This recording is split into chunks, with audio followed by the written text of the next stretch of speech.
ค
Good morning, everybody. Hopefully you can all hear me. If you can just pop some messages in the chat just to let me know before I start speaking properly.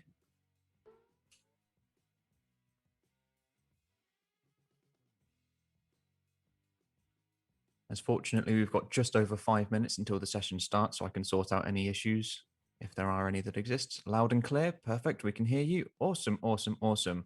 Well, welcome everybody to the final practice session of the Monaco Grand Prix, round number 5. This time, usually round number 6 of the championship, but round number 5 for 2021. Practice 3. What are we expecting? If we get some messages in the chat and I can answer them as best I can. And like I said, we've got just over 5 minutes until the session starts. I do currently have a visual of the stream open at the minute, but it is about 90 seconds delayed from what is actually live at the moment. So anything that does happen will be seen on Sky first, and then about 90 seconds later, I will then be able to respond.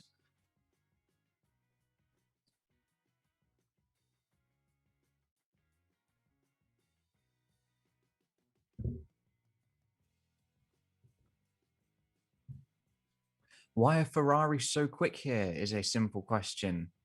It's a very simple question. I'm not entirely sure. It's come as a surprise. It has come as a very big surprise. We'll have to see. But yes, just over 4 minutes to go. I'm your commentator for today for this remaining hour until 12 p.m. My name is Alex from the channel Alex Does F1 Stuff. There'll be a link to that down in the description below. And if you haven't already, please drop a like on today's stream as well. It helps us get promoted up in the YouTube algorithm. And drop a subscription to the Data Visualize channel as well, as we are doing these watch-alongs for every practice session, every qualifying session, and also the race as well. Unfortunately, I won't be commentating for qualifying or the race either. That would be Ryan. He'll be here a little bit later on. Now, who's your favorite driver to get pole? I'll just get a couple of questions out the way before the session begins. I predicted on Wednesday, before any of the practice sessions got underway, that it would be Verstappen from Hamilton, and then I think I put Leclerc P4. I'm not 100% sure. I can't quite remember, but yeah, I put Verstappen on pole on Wednesday. However, I might want to change that because Ferrari genuinely look quick. If Ferrari are once again both in the top 5 this time, they could be threatening. They could be threatening because all it's going to take is a mistake in one of the sessions. Heck, even a mistake in FP3. We saw that with Verstappen in 2018, I think 2018, where he binned it in FP3 and had to start at the back. So a mistake in this session or in any of the qualifying sessions before Q3 is going to be absolutely costly. Pole position, I genuinely have no idea. I have no idea whatsoever. It's just up for grabs.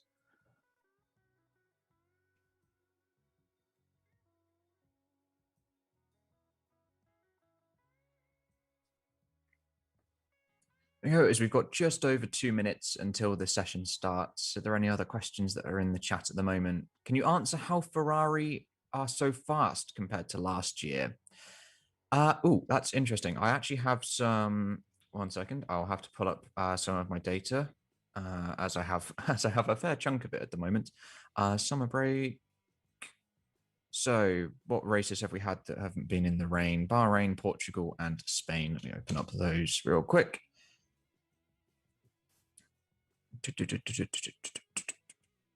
So looking at just pure lap time pace in clean air for both or the 3 races that we've had so far that haven't been in the rain, which is Imola, as that one's not really representative to compare between the 2 years. So 2021 in Spain, Leclerc was on average about 1.3 seconds off of the pace from Hamilton. And then in 2020, Leclerc was, where is Leclerc in this table? Leclerc was over 3.5 seconds down. Mainly, he did have that in a little instant. Where was Vettel? Vettel was 1.7 seconds down. So they've gained about 0.4 in Spain. So that's not too bad. Bahrain, where is Bahrain? Leclerc was just under a second a lap down on Hamilton, who was the fastest in Bahrain. And then in 2020, he was 1.8 seconds down. So they've gained about 0.9 of a second on average in the clean air pace. And then Portugal, the final race that was in the dry, Leclerc was 8.5 tenths down on Verstappen, who was actually the fastest in clean air. And then in 2020, where is Leclerc in this table here? 1.1 seconds. So they've gained across the 3 races about 4/10 per lap, which is genuinely quite impressive. And when we see teams like Aston Martin have gone backwards, you can then see why they've gained so much in terms of pace. And same with McLaren, because you've got teams like Alpine as well are going backwards, and then also Aston Martin. The midfield has become less competitive at the moment because we've got teams going backwards and then teams gaining a bit with these new rule changes. But it's definitely the rule changes that have spurred on this change in pace for Red Bull, as we've got just 15 seconds before the session starts. P5 or P6 for Gasly in qualifying. That's quite bold. Where was he in practice 2? Let's pull up the timing sheets. Practice 2, he was P7, and practice 1, he was P4. That's possible. We'll have to wait and see. We'll have to wait and see where he places in practice 3. That's where we'll have to place him there. Any other questions? As FP3 is all underway, just reminding people that have just joined, my stream of the footage is about 90 seconds behind. I'll be able to react to times that are on the stream that you guys are watching on YouTube, to the times that pop up there and the sector times as well. But any visuals that happen, any incidents, etc., my reaction will be about 90 seconds delayed to what happens live. As we've just passed 1,500 people watching, welcome. FP3 has literally just started. So if you haven't already, please drop a like on today's stream and also drop a subscription to the Data Visualize channel. My name is Alex and I'll be your commentator for the remaining hour of this last practice session for the Monaco Grand Prix. There's a link to my channel down in the description below. Do you think it will rain? Very good question. So it rained for the sprint race in F2 off the top of my head, I think. I didn't watch it. I was doing other things at the time, but I think it did rain. So maybe a little bit of spots for this session, but for qualifying, I'm not sure. I'd have to check the weather forecast.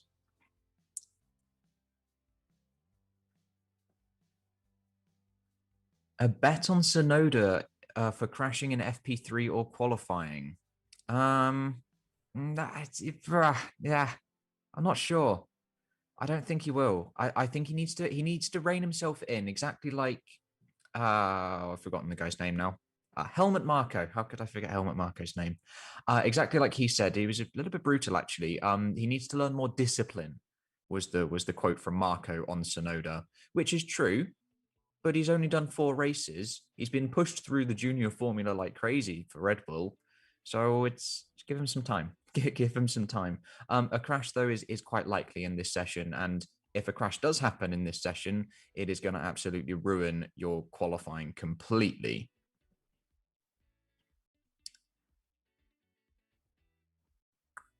Any other questions? What tire set is good for this race? Any idea?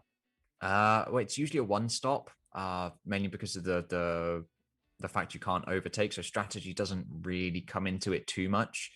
As long as you have track position, I would say they're going to go for mediums and hards personally. Obviously softs for qualifying, but that's about it. Rain or sunny, either. It's probably, I think it's a little bit cloudy at the moment looking at the stream right now. And we actually have fans, which is so good to see. There's actually people at the track watching. This is so good. So good. The world is finally getting back to normal again, very slowly.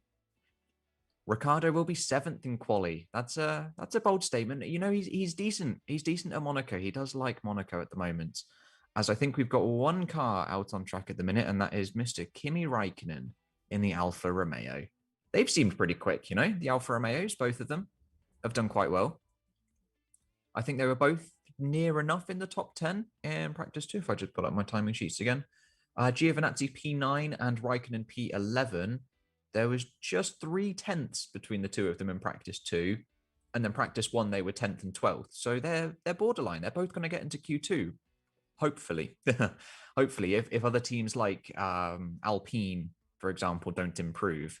then Alfa Romeo could actually find themselves with 2 cars into Q2 and possibly even a car into Q3, depending on what happens.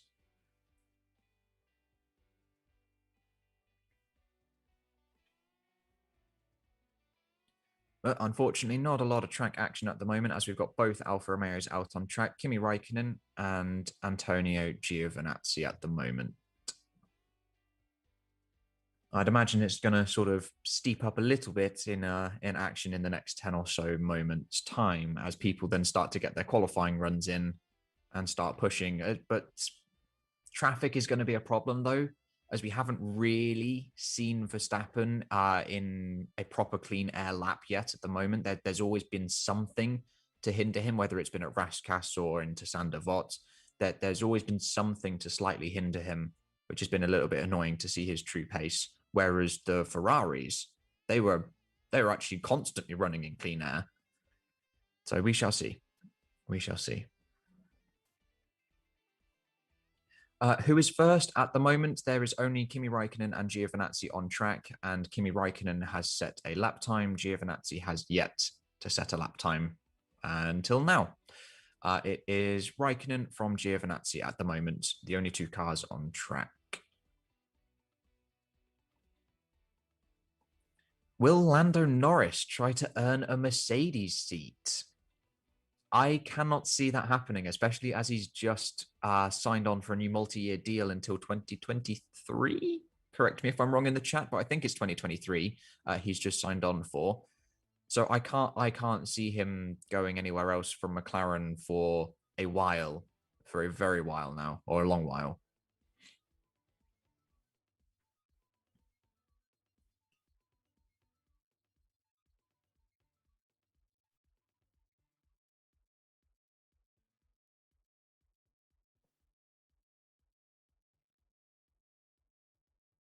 As we've got a couple more cars out on track now, Ricciardo has just come out, and also Mr. Mazepin as well on the hard compound of tyre at the moment, and also Yuki Tsunoda too. Surprisingly, Mazepin hasn't actually dinked it into the wall yet, which is quite interesting. And also more interesting, in both sessions, he was faster than Mick Schumacher, which that's quite surprising. I think that's the first time so far this season that he's actually beat Schumacher in the practice sessions, and it's happened twice now around Monaco. And it was actually Mick that dinked it into the wall before Mazepin did. Not badly, but just lightly. Just lightly. No one's like properly crashed just yet.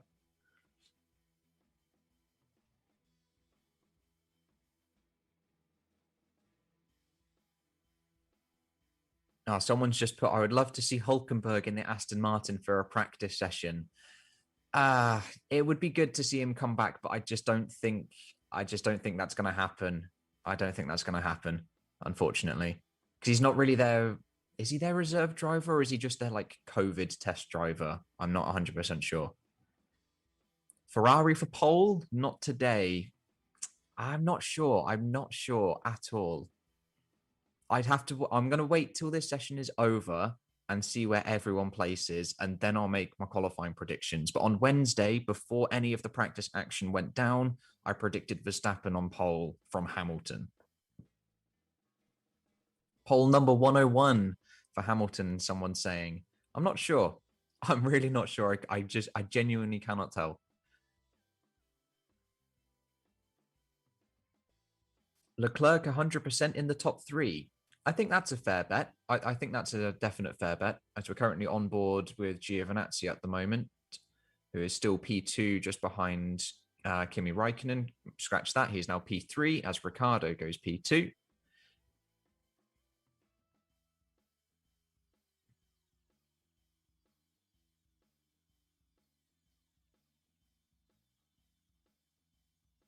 Yeah, 100% Ferrari have got a chance for the top 3. 100%. Easily. They're definitely top 5, or maybe even top 5 for both cars, as we've got a nice little bit of radio from Daniel Ricciardo there. Oh, okay, question. What's people's thoughts on the McLaren livery? On the new McLaren Golf livery? Because mine are very much against the majority here. I'm not too big a fan, personally. I don't know. For me, the blue is not blue enough. It's a little bit too light, as we've got Kimi Raikkonen going into the chicane. Oof, that is that is as close as you could want. That is as close as you could want right there, going into the chicane out on the exit of the tunnel.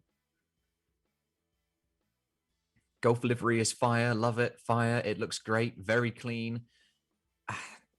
I just, if the blue was just a little bit on the darker side, just a touch on the darker side, it would be so much nicer, I think.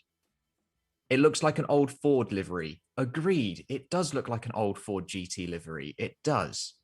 It definitely does. They should keep it. Yeah, I don't think so. I don't think so. I think I prefer their original one, where it was mostly orange and darker blue.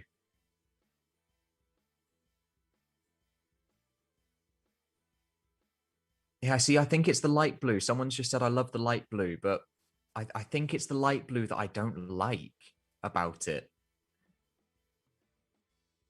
I think if the blue was just a touch darker, so not as dark as it currently is on their normal livery, not that dark, but if it was still this same pattern, but the blue was just a little bit lighter, like a midway point between what it is for this golf livery and what it is for their normal one, I think that would be nice, keeping with the same style as this golf livery at the minute. McLaren silver. They should. Would they have done that though? Would they have gone back to the Vodafone era of McLaren, like Lewis Hamilton's McLarens and stuff? Or could they have even gone? Oh, I'm not sure how that would have worked though, because I was just about to say they could have gone for the Marlboro livery, the retro livery. However, I think that may have gone against all of the tobacco doodahs that are in place, like advertising and things like that. So I don't think they would have been allowed to do that, as we're currently on board with Mr. Charles Leclerc, and Carlos Sainz goes P1, a 1:13.3. However, that is significantly slower than they were going in practice two. We're about 1 and a bit seconds, 1.8 seconds ish off at the moment.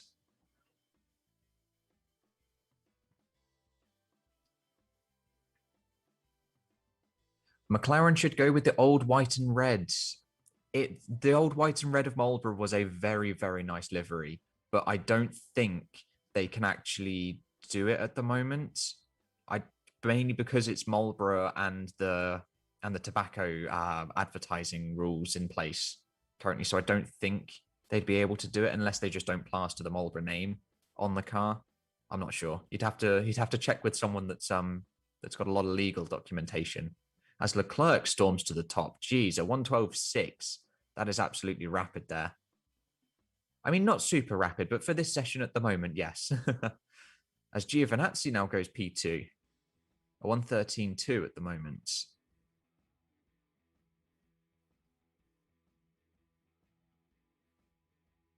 A 1:12.6 at the moment is actually considerably slower than his 11.6 that he did. It's a second slower than he went in practice two at the moment.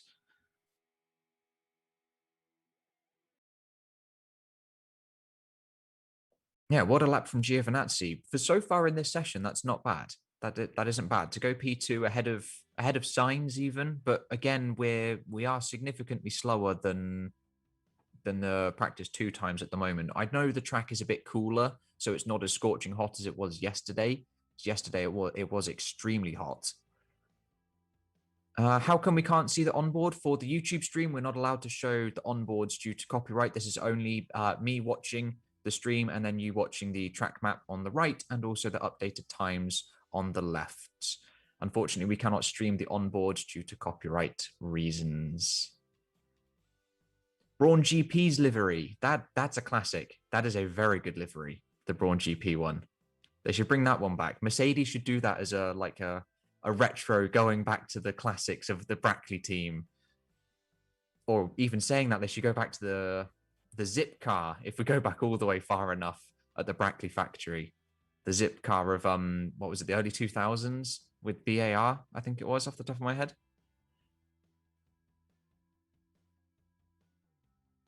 Oh, Carlos Sainz pops it up to P1, a 1:12.5. Again, we're now just under a second off of the pace from the previous session.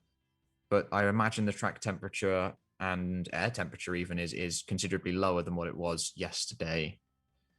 So we might see times in the 1 minute 11s in a little bit later on, as we've got so much traffic in Rascasse.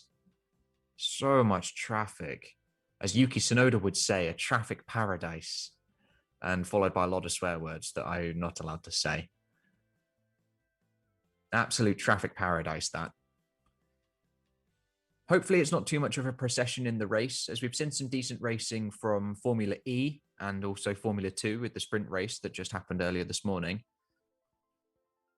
So hopefully that sort of could possibly bode well, as Leclerc does a 1:12.2, goes 3/10 quicker than Carlos Sainz, as Norris goes P3, a 13:1. Giovinazzi pops it back to P3, a 1:12.5, just 300ths exactly behind Carlos Sainz at the moment. That's impressive. So maybe there is pace in that Alfa Romeo to get into Q3. Maybe their aim is to get both cars into Q2 and then one of them into Q3, perhaps. But at the moment, Leclerc is now about 6/10 down on his FP2 time. And we've had no running from the two Mercedes. They are both currently in the garages at the moment, which is quite interesting. I'd have thought they would have gone out at least and done some sort of laps. And now the Ferraris are 1 and 2 still.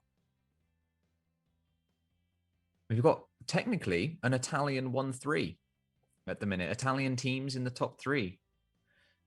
That's pretty impressive. I don't know when the last time that happened, probably back in the 1950s or something like that. Where is Verstappen at the minute? Verstappen on the soft compound of tyres, a 1:13.3, going P6, slower than Mr. Kimi Räikkönen. I'm not sure whether his lap had traffic or not 100% sure, but 13.3 behind the Alfa Romeos. You would expect there's a little bit more pace to come from Max Verstappen. You would expect him to mix it with the Ferraris.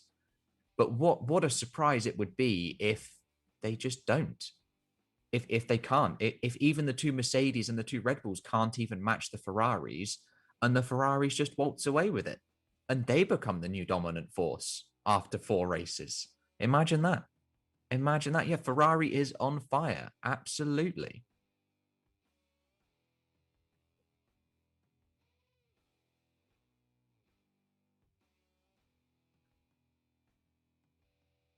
Probably Mercedes are just taking it easy. I don't think so. I don't think so. There isn't really much point in taking it easy in practice. There isn't really much point. I mean, I can understand it in practice 1 and 2, but definitely in practice 3, you don't want to take it easy because you want to test what your car can do at the top. So I don't think they will in this session. If they can find clean air and can get a sensible lap in, expect, oh, blimey, Leclerc a 1:11.6. That has literally just matched his time from FP2. Okay, that's very quick. That is extremely quick from Charles there. A 1:11.6, blimey. A 6:58. What did he do in FP2? FP2 was a 6:84. That is the fastest time of this weekend by 300ths of a second. Leclerc is absolutely pounding round, as Verstappen now goes P2 at the moment. Verstappen now P2, a 1:12.4, almost a 1:12.5. Difference of about, what's that, 8.5 tenths. That's a chunk. That is a chunk of time. As Sainz now goes P2, the Ferraris are incredibly quick. Ferraris are so quick today. I may have to change my predictions. I may have to change them. I'm not sure what's going to happen here. Do you think Max deserves a seat at Mercedes? Oh, very good question. So the real question for that is what's going to happen with Hamilton? So the most likely course at the moment is going to be Bottas leaving Mercedes at the end of this year as his contract runs out, and then Mercedes are going to pull up Russell. I think that is almost certain. I'm fairly sure that is almost certain. As for the second seat, I'm not sure. That all depends on what can happen with Lewis Hamilton. Whether he will sign a deal with Mercedes to extend further into 2022, I'm not sure. But if he doesn't, I would want to think that Verstappen would try and get in that Mercedes seat, but equally, it's 2022. The rules, the grounds just resets. It's a complete factory reset essentially. As Perez pops himself P3 faster than Verstappen, that's some decent pace. That's going to be a good confidence booster for Perez there. But as 2022 is just such a as it's such a factory reset, you don't know where you want to be, because being with Mercedes may not be the best place for 2022. You don't know. And we equally don't know if Hamilton is staying for 2022, as someone has just popped in the chat. Do you think Bottas is leaving for Russell? Yes, 100%. Absolutely. Absolutely. Where are the two Mercedes? They are so slow. They've only done a couple of laps at the moment. They're probably just in traffic at the minute, as Hamilton is currently P10. He's only done 4 laps, whereas the remaining drivers have done almost double that at the minute. I'm not 100% sure just yet what tyres they were on. I will find out in a moment. Why is Ferrari so fast? Great question. And one I'm sure Ferrari aren't even questioning. They are just going to absolutely run with the wind whilst they've got the pace.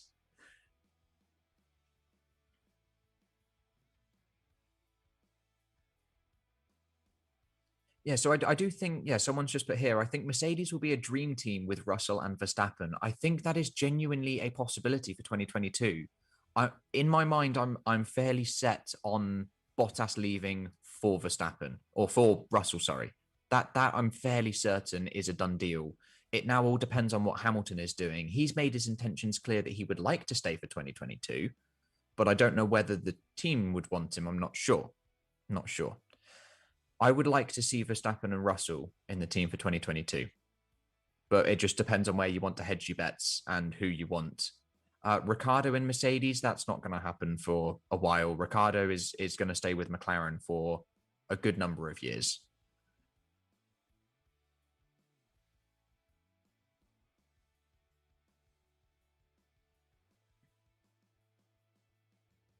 It's where we're at the moment. Oh, Verstappen now P2. Verstappen P2 at the minute, a 111.7. So that's about a tenth behind Leclerc's 111.6. As Sainz does a 111.8 as well. So that's more representative. That's what I would expect from Verstappen. So rather than what we saw in FP2, where he was about 4 tenths to near half a second down on their pace, that's the pace that I would be expecting from Max Verstappen. As Bottas goes P5 at the moment, I'm not 100% sure on the time, as it says it's a 1 minute 25, but I don't think that's correct. Bottas is P5 at the moment.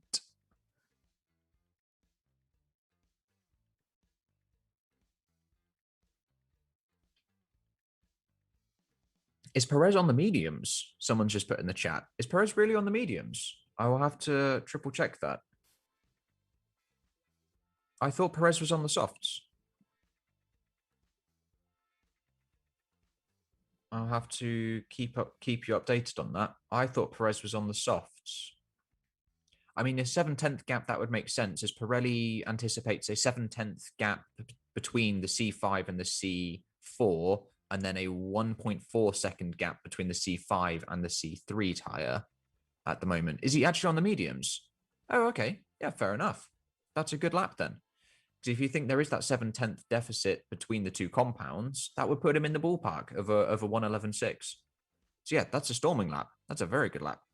As we have just hit 500 likes on today's stream. So if you haven't already, please drop a like on today's stream. It will help us push ourselves up in the YouTube algorithm. There is currently 37 minutes left of this final practice session. We've got 3,877 people watching live. That is absolutely awesome. And if you haven't already, please drop a subscription to the Data Visualize channel. My name is Alex from the channel Alex Does F1 Stuff. There'll be a link to that in the description down below. Mercedes are bad at this track. Not necessarily, because look back at 2019, they got the front row lockout. They definitely got pole position. So I don't think they're bad at this track. I just think at the moment, perhaps with the new regulation changes, it's slightly hindered them with their long wheelbase car and their low rate car as well.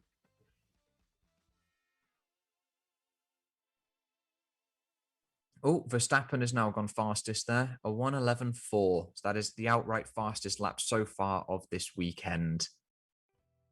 Perhaps we can see a sub 1:11. Perhaps.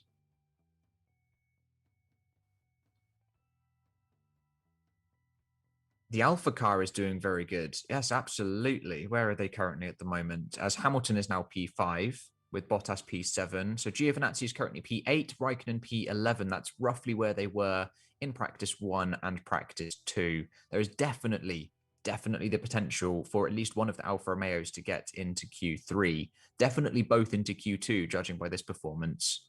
We may even see an Alpine out in Q1. They haven't really progressed. I haven't really seen them go forwards at all. They're at the moment, they're P17 and P16. Do you think we can see a 1 minute 10? Yes, maybe not in this session. And if we do, it's probably going to come in the last 15, 20 minutes or so.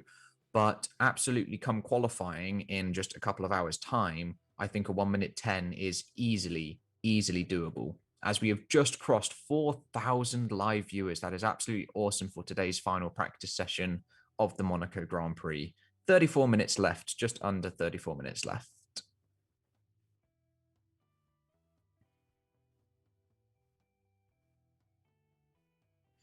Do you think whoever takes pole position wins the race, or will there be a shock overtake? Well, traditionally, I think pole position has won like 34% or more than that, 50% of the races from pole. And in the freak occasions where that has not happened, something drastic has gone down. Picture 2016 Monaco. Ricardo got pole position, and then his team just didn't want to do his pit stop for him. They lost it. Or throw it back to 1996. Olivier Panis starting from P14 or P16 or something like that. Coming through to win after literally everybody retired from that Grand Prix. And then there's a couple other races as well. 2017 is one that springs to mind. Raikkonen on pole, but then Ferrari sort of stiffed him over with the strategy to favor Vettel, for example.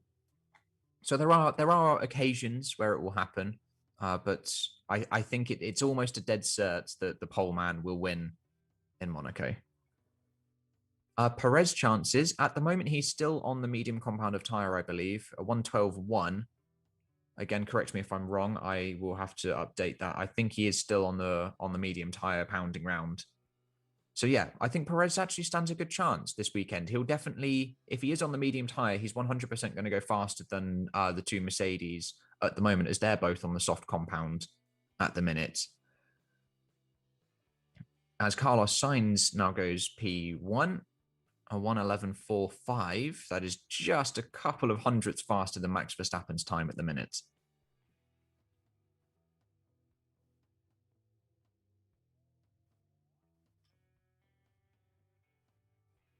Do you think the pit stop matters in Monaco? Yes. Of any race, this is the one where your pit crew needs to be top notch.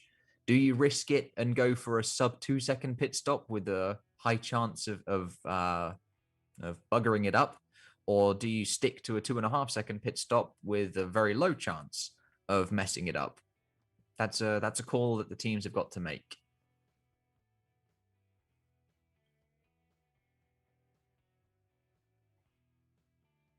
No, I've got lots of Ferrari fans in the chat. I'm seeing lots of Forza Ferraris. Forza Ferrari, Forza Ferrari. They are putting in an absolute shift this weekend at the minute. P1 for Carlos Sainz and P3 for Charles Leclerc. That is absolutely mega. After such an abysmal 2020, this is just awesome to see from them.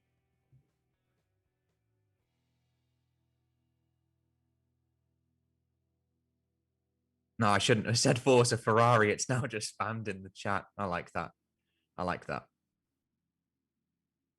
Why is Ricardo so much lower than Norris? Don't know. I do not know. I haven't seen anything. There's been no updates or no anything like that on the stream at the minute. I'd have to triple check tires and things like that. But I would imagine it's just clean air running more than anything, because Ricardo is confident at Monaco. We know he's confident at Monaco. He loves Monaco. So I don't know. I don't know. That's a question that he'd have to ask himself if he stays down in P13 at the moment.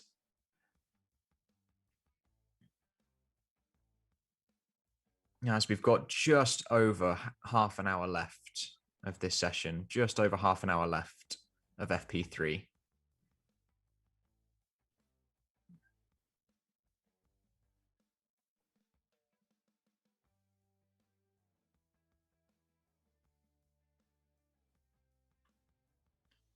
Oh, we've got a question here. Do you think Hamilton will remain in F1 after this season?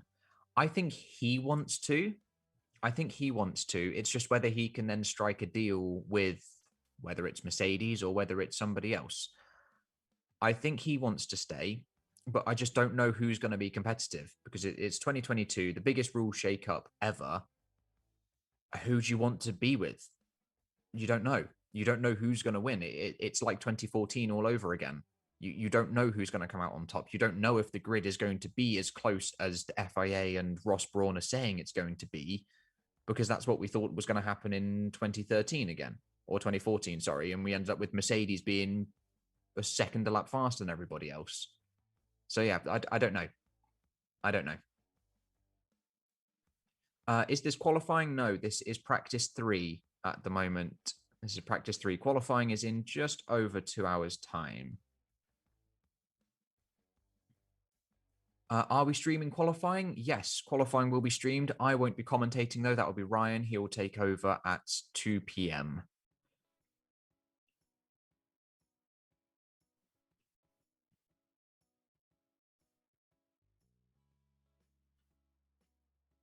I think this would be an interesting grid, though. If we were to freeze time right now, Carlos Sainz on pole position, Max Verstappen P2, Charles Leclerc P3, then the 2 Mercedes, then Perez, Norris, Giovinazzi, Gasly, Stroll in the top 10. That would be an incredible grid to start the race for tomorrow. Because again, you've got the issue of Perez being a little bit lower than Verstappen, so Red Bull can't really play the strategy card. So Ferrari would stand an incredible chance at taking that victory. I think it would be if this genuinely was the grid and if this is the actual true pace order, this is going to be incredible. This is going to be very good.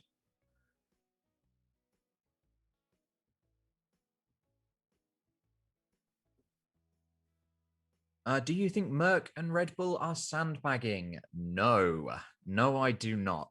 There is literally no point to sandbagging in FP3.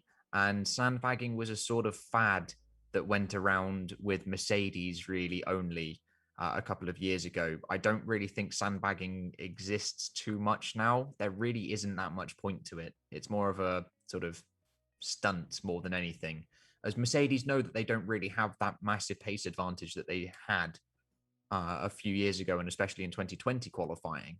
So there is absolutely no need for sandbagging, especially at this stage of the weekend as well. As we have just had a donation, a super chat has come through. Here we go. Do you think Max will get hit by Mazepin in this race? I'm a Super Max fan. Max and Mazepin coming together, I think that's a very low chance. I know Mazepin will almost definitely get lapped, much like Deleda in F2. Probably a majority of the grid will get lapped, to be honest, but I don't think there'll be any coming together. I don't think there'll be any coming together. So I think you can survive with that being a Max fan. I don't think they're going to come together.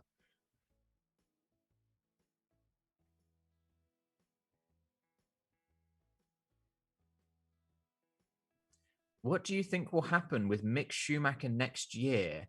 Now, that is an extremely interesting case and an extremely complex question the more you think about it, because you don't know what's happening in like inter team with Haas. You don't know what's going on, whether Mr. Mazepin Sr., the Mr. Man with big bucks, is going to buy the team and make it Uralkali Formula One team or Mazepin Racing or insert name that they're going to call it, as that is a strong possibility that Mr. Mazepin will buy the team.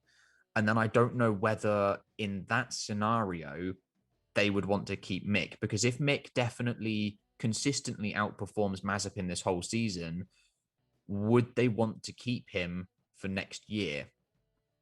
That's the question. That's the question. It's an extremely complex one, and one that can't be answered very easily. Why are the Ferraris so fast? This is an extremely, extremely good question. And again, I do not know.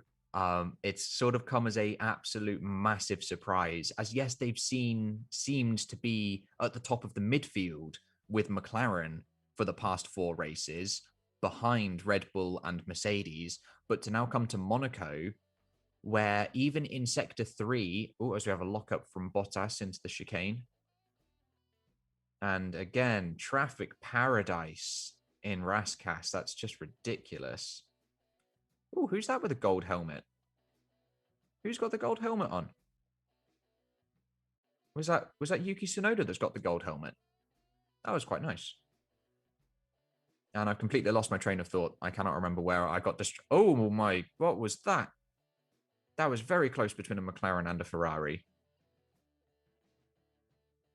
Yeah, the Ferrari almost went to go into the pits there. I don't know who that was. I don't know which Ferrari that was, but it almost looked like he wanted to go into the pits, but then sort of didn't. That was interesting. That was very close. That was very close. No damage, though. No damage. And yes, I've completely and utterly lost my train of thought. I cannot remember what I was talking about or where exactly I was. So let's go back to some questions in the chat at the minute, as we've got Mick Schumacher on board at the moment. The track is sort of died down a little bit. We've got Carlos Sainz still out doing some running, and George Russell, as well as Nicholas Latifi. Daniel Ricciardo still on track, with the leaderboard at the moment being Carlos Sainz, Max Verstappen, just 300ths between the two drivers, then Charles Leclerc, then the two Mercedes, then Sergio Perez P6, but on the medium compound of tyre. There is roughly a 7/10 difference between the medium compound of tyre and the soft. Then we've got Norris, Giovinazzi comfortably inside the top 10, Gasly P9, Stroll P10, Vettel P11, a good turn of pace from the Aston Martins, Raikkonen P12, and Ricciardo P13, who hasn't quite had a decent clean lap, but at the moment, he is in a lovely bit of clean air, so we could see Ricciardo jump up the leaderboard in a couple of moments' time. Then we've got Fernando Alonso in P14. A little bit of a disappointing session for Alpine at the moment. I think they're P14 and P17, just ahead of Nikita Mazepin, who's P15, the highest he has been up so far in any of the practice sessions. Yuki Tsunoda down in P16, then Ocon, like I said, in P17. Latifi actually ahead of George Russell, with Mick Schumacher in P19. Russell is actually last at the moment, but he is a significant chunk off of Mick Schumacher, 0.8 of a second.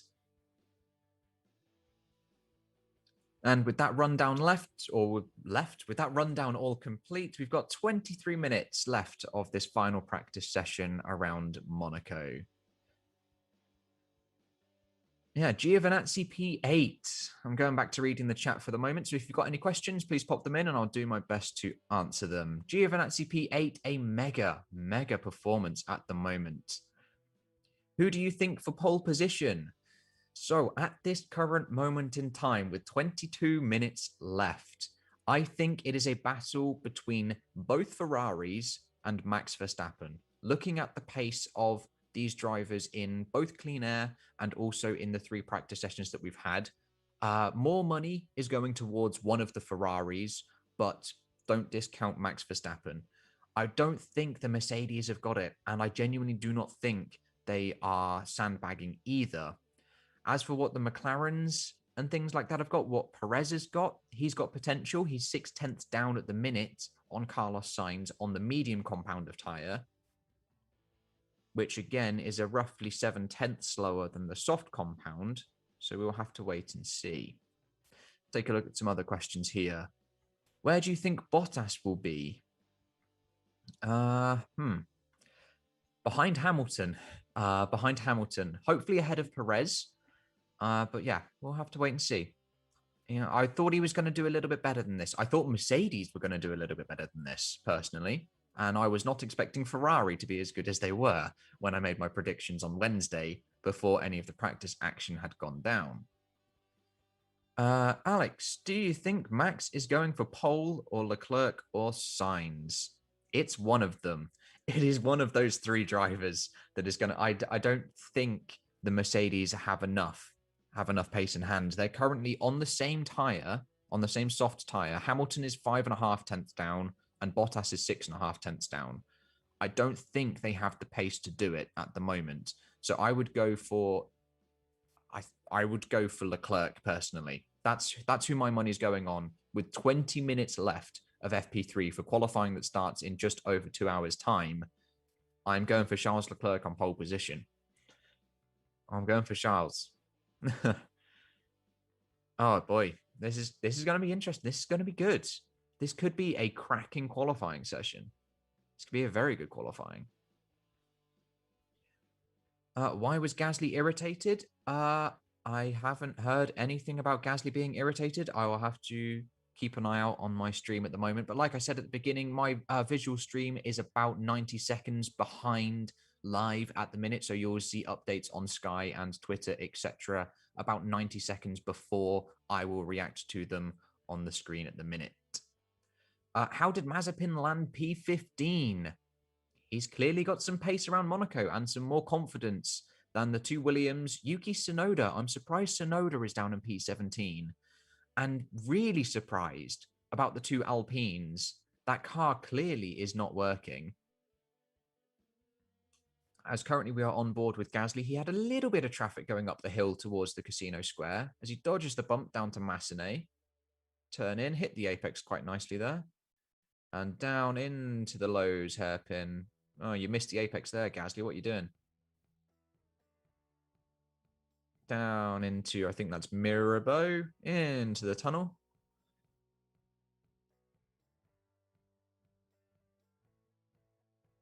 And out into the sunlight, into the chicane. Oh, someone cuts that in front of him there. I haven't seen anything about him getting too frustrated. He's got a little bit of traffic, but the traffic is getting out of the way. Through to back. One of my favorite corners. One of my favorite corners. Oh, he's backed off. He has backed off completely.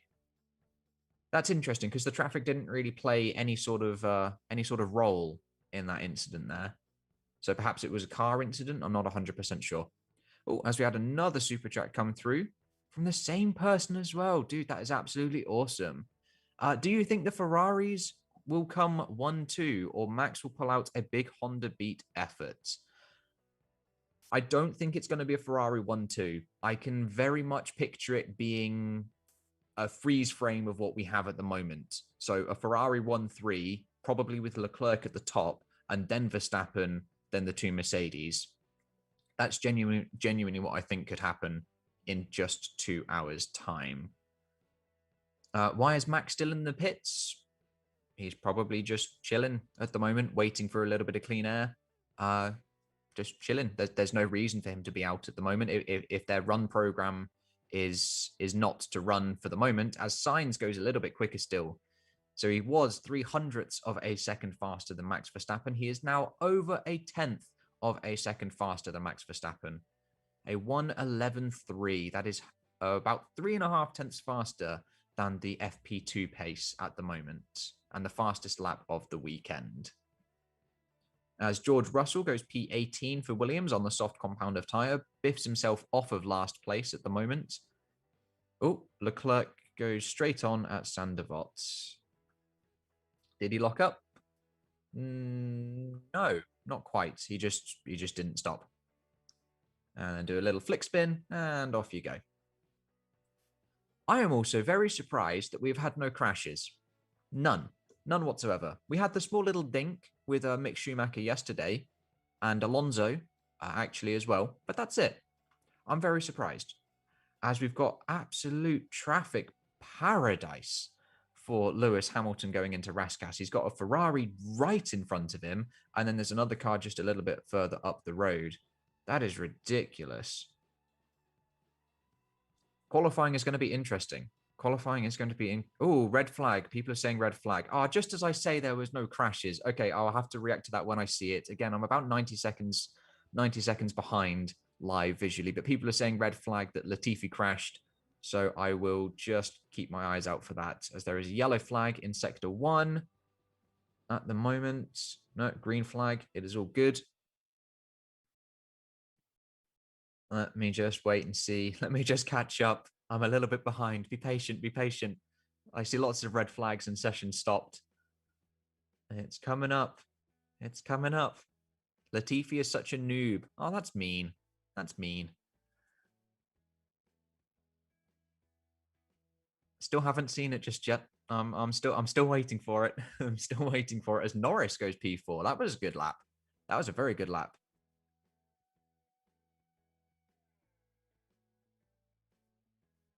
Oh, yes. Okay. Latifi has crashed. Latifi has crashed and red flag for the session on the exit of the swimming pool section. So perhaps he's just taking a little bit too much curb. So Latifi has crashed and there is a red flag. And with the red flags for practice, they do not stop the session clock. The session clock will still continue at the moment.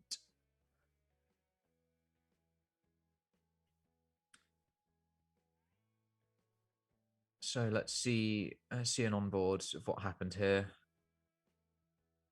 And is Latifi all good? He's just getting out of the car at the moment.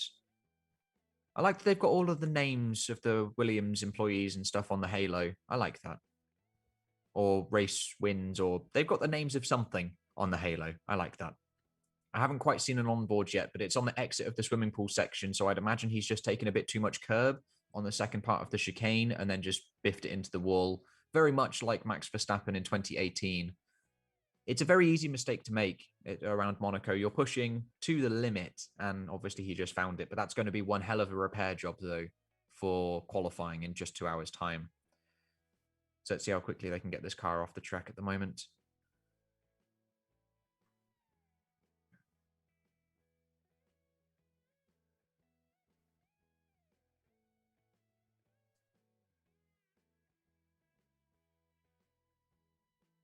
We still haven't seen any onboards of it. Oh, here we go.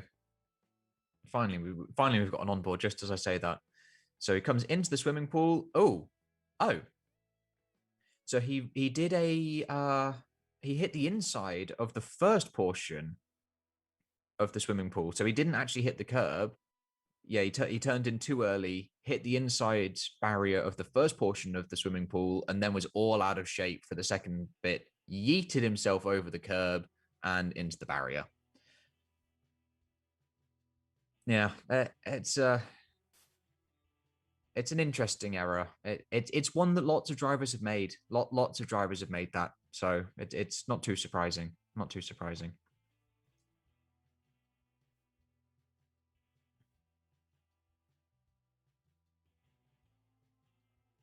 Do you think Vettel will come into Q3? Oh, it's going to be a push. It's going to be a push. Looking at their pace at the moment, there is the potential to just scrape in, but I don't think they've got the outright pace to fully do so at the moment. And at the moment, we do still currently have a red flag, and the session clock still ticks down through the red flag periods of practice. The session clock does not stop.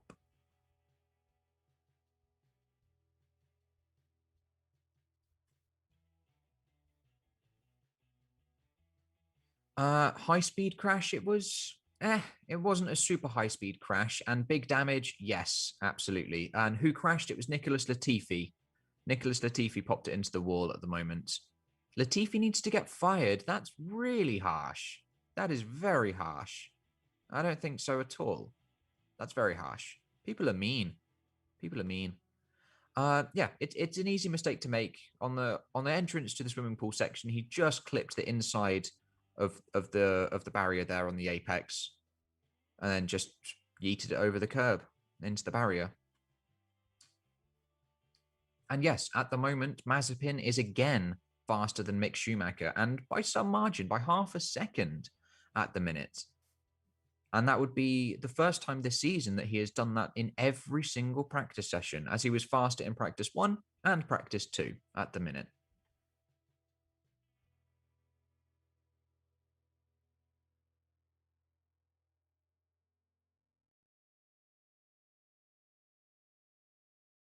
So if you do have any other questions, please pop them in the chat, as we do have a little bit of a lull in the track action at the minute. There's just over 10 minutes left, and I haven't seen any messages about the session being restarted. at the minute. If there is any updates, please pop them in the chat and I will endeavor to read those at the moment. Another super chat. Do you think Max will get a competent teammate in 2022? I think they'll stick with Perez. And I think for 2022, I don't know how competent they're all going to be because the cars are utterly and completely different. So we'll have to wait and see, as I believe the session is now underway as we have cars out on track at the minute with 10 minutes left of this final practice session. Do you think Latifi can make qualifying? That's going to be a big one. That's going to be a big one. I'm not sure if he's going to be able to. If he, like, it's, I don't know how significant that damage is going to be. I don't know how significant. It's a lot of damage to the front right. It's a lot of damage to the front right. I don't think there's too much other damage, especially to the rear. There's not going to be any need to change the gearbox and things like that. But yeah, it's going to be a big repair job, though, especially for just 2 hours' time. Where do you think Williams will end up in qualifying and or the race? Qualifying, it's going to be an absolute struggle bus for them to get into Q2, which is a little bit of a shame. I thought they could actually get there. And in the race, if they can't even get out of Q1, it's going to be very difficult for them to get further forward. And who crashed? That was Nicholas Latifi, who bopped it into the wall, clipped it inside of the curb on the entrance to the swimming pool section, and then yeeted it over the curb and into the barrier. Mazepin P15. Yes, Mazepin is P15. He is half a second, about 0.4 of a second faster than Mick Schumacher at the moment, and ahead of both Williams, Yuki Tsunoda, and Esteban Ocon, who is down in P19. A very struggling session. Okay, I'll start that again. A very difficult session for Alpine at the moment.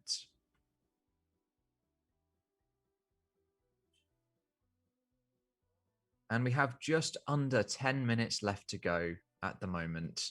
Do you think Ferrari can be redeemed this year? I think Ferrari have redeemed themselves this year at the minute. They have definitely proven that they are at the top of the midfield at the moment with McLaren. And after this weekend, if they can continue this form come 2 hours' time, they are definitely going to have reformed themselves. Absolutely. I am struggling with the struggles. Yeah, I am definitely struggling with the struggles. You know, it takes it out of you talking for an hour straight. It does take it out of you. It does take it out of you. Do you think Ferrari can be redeemed this year? Oh, I just read that question. Oh, it's all going downhill. Do you think Williams are going to keep Russell and Latifi for 2022? Latifi, yes. Russell, no. I think Russell is going to go up to Mercedes for 2022 in replace of Bottas. And then for Williams, I think someone like Aitken could come up. It would be an absolute crime to George Russell to keep him in Williams for 2022. And it would almost certainly pretty much ruin his career, I reckon, if he was to stay at Williams again. Because you need that career progression. Do you think Ricciardo will improve in the qualifying? I would like to hope so. P13 would be very disappointing. He's a second slower than Lando Norris at the moment. He hasn't really set too many clean air laps at the moment. There was a small little lull just before the red flag where he was one of about 4 or 5 cars on track at the moment, as we have so much traffic going down to Massenet. So much traffic. Yeah, that's absolutely ruined Perez's run there. But the order is still the same at the moment. Still Sainz, Verstappen, Leclerc, Norris, the 2 Mercedes, and Perez P7. Do you think Vettel will score points? Very difficult. I don't think so. I'm gonna say it now. I don't think Aston Martin are gonna get some points because I think it's gonna be a struggle for them to even get into Q3. I know Vettel is currently P9 at the moment, but I do think it's going to be a struggle to get into Q3. And then from there, a struggle to get points.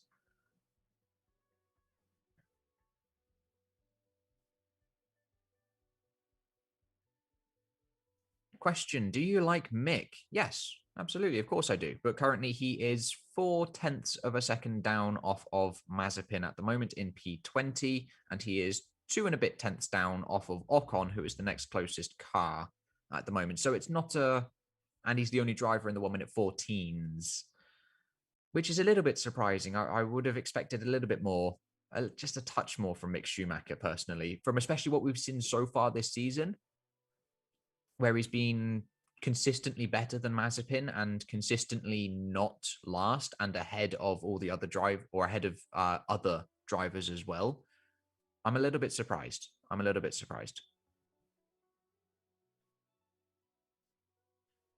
Who will win the race? You can't put that on me. You can't put that on me. I don't know. I don't even know who's going to get pole. The race win. Oh, Perez goes P4. I'll get distracted by that. Perez has gone P4, a 1:11.8, as Verstappen now goes P1, a 1:11.294, and Sainz is still P2 with Leclerc P3. Well, it looks like it's going to be a battle between the two Red Bulls and Carlos Sainz as well. As someone said, we have another super chat. Did I read that one? Oh, I missed this one. What's your thoughts on Verstappen the past few years? I love how aggressive he is and the team radio chats.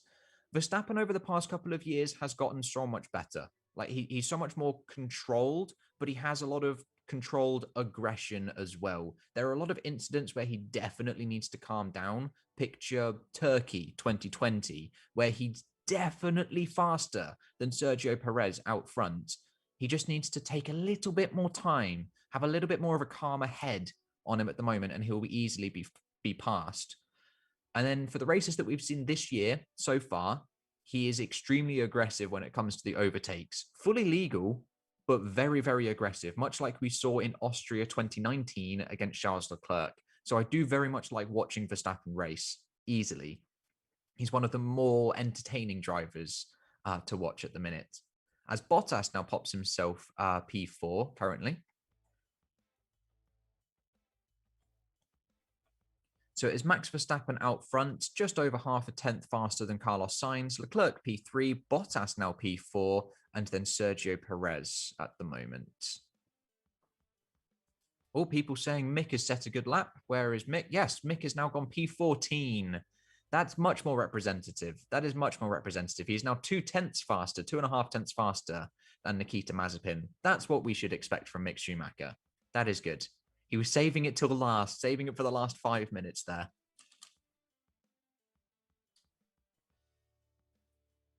I'm still very disappointed in Alpine, though, as we have Ocon last. Ocon is last, and Alonso is P15. I'm very disappointed with Alpine at the moment.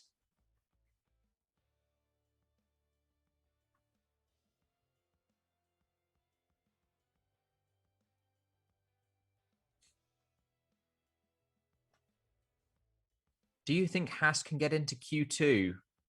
Oh, blimey. That's going to be a push. That is going to be a big push for them to get into Q2.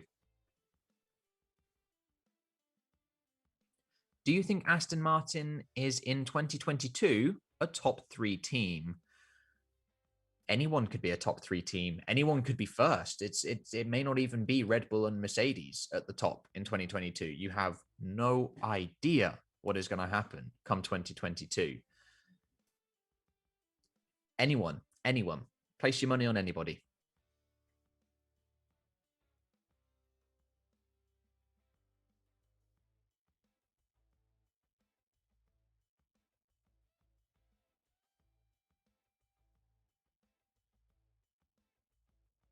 Oh, do you think Bottas will retire at the end of this season?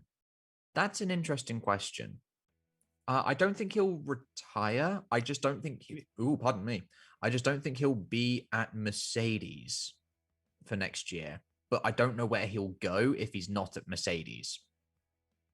I'm not sure. He'll go to Williams. I know that you wouldn't want to go from Mercedes. A red flag again, people are saying. No, Mick. Oh, has Mick just binned it? Has Mick just put it in the wall? Okay, I'm about 90, guys. I'm about 90 seconds behind. Again, like the Latifi crash, Mazepin crash, people are saying. Is it Mazepin or who is it? I don't know. I'm about 90 seconds behind, so I'll have to wait and see. From this red flag, I can imagine it won't be restarted. What happened? I'm about 90 seconds behind. I will let you know when I see it at the moment. People are saying crash for Mick. People are saying crash for Mick. Red flag. Red flag. Okay. I will have to wait and see. Let's see what happened. Well, Mick was putting in some quick laps. If it was actually Mick that crashed, it's Mick. Okay. It is Mick. What happened? I will let you know when I see it. I haven't seen it just yet. I have not seen it just yet. It hasn't come up. Where is it? Yellow flag sector 2. And then... Oh no. Oh no. Oh no. That's a very broken car. That's a very, very broken car. On the exit of Casino going down the hill towards Massenet. That's a very, very broken car. Oh no. Yeah, no, that car's not going to be ready. That car is not going to be ready. No way. Latifi, maybe. Mick, no. No chance. That's a very, very broken car. Ay. That may even be gearbox damage. He doesn't have a rear wing. He's got no left side. Oh no. That's not what he needed. That's not what he needed after putting in such a good lap to go P14. That's disappointing. That's disappointing. I haven't seen a replay just yet. I'll let you know what happens, but it's on the exit of Casino going down the hill towards Massenet. Yeah, that's a lot of damage. The whole left side of the car is just gone. The whole left side is gone. And the session will not be restarted at the moment because there's only a minute left.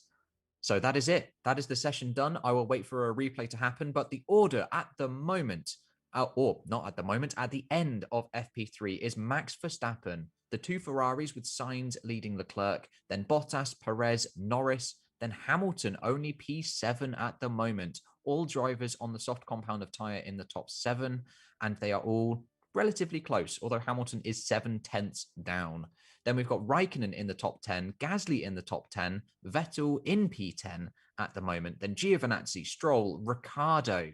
That is a disappointing session. Oh, as we're on board now with Mick Schumacher. Oh, so he didn't even lose it in the Casino. He lost it on turn-in towards the... Yeah. I think that's more of a car issue than a driver issue, personally, because we know the Haas is a bit ugly to drive. We know the Haas is ugly to drive. So I think that's more of a car issue than a driver issue. He lost it on turn into the right after the exit of Casino. Yeah. That's unfortunate. That's very unfortunate. And I do not think they're going to be able to get that car repaired whatsoever. So that brings an end, ladies and gentlemen, and people watching this morning / this afternoon, to the FP3 running. Qualifying is in 2 hours time from now. I will not be your commentator for qualifying. Ryan will take over for qualifying. And if you have any other questions in the chat, please drop them in. I'll probably hang around for just a couple more moments time. But yes, it is Verstappen leading FP3, as he has led FP3 so far for every single race this season. He's led FP3.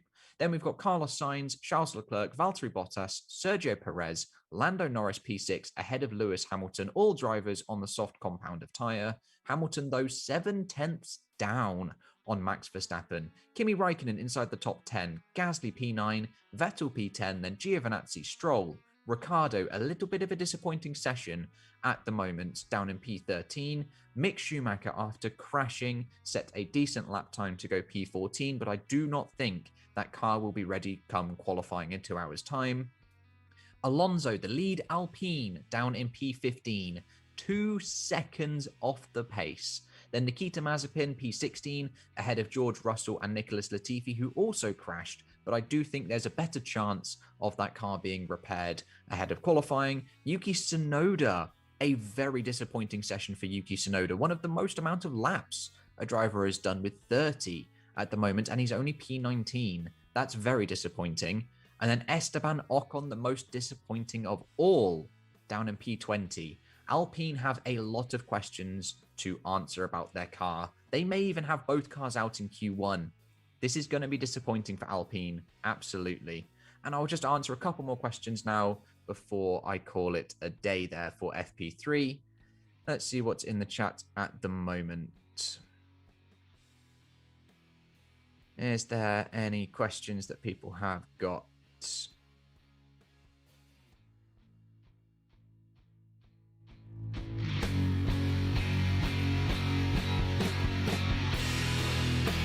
Do you think Bottas is going to retire at the end of the season? I think I answered that question a couple of moments ago. I don't think he's going to retire. I just don't think he'll be at Mercedes. How do you feel about the Williams livery? The special 750th one? I like it. The Williams livery overall? Yeah, I also like it as well. Any chance of rain tomorrow? I'm not sure. I would have to check the weather forecast. I do not know. Are you covering qualifying too? Yes, there will be a qualifying watch along in just 2 hours' time, but I will not be your commentator. It will be Ryan who will take over for qualifying in just 2 hours' time. And I think that is going to be it from me, guys. Thank you so much for watching, and join us for qualifying in just 2 hours' time. Thank you, guys.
Radio check, radio check.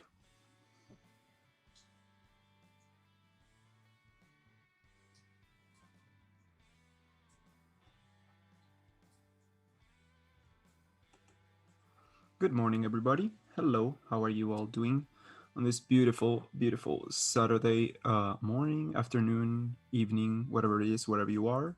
My name is Ryan from the Raian F1 YouTube channel, and as always, I will be your commentator for today's Monaco Grand Prix qualifying session. How are you all doing today? Let me just check this. Everything is okay here with the stream, and we will get started. Pop out the chat so I can have you guys right here next to me.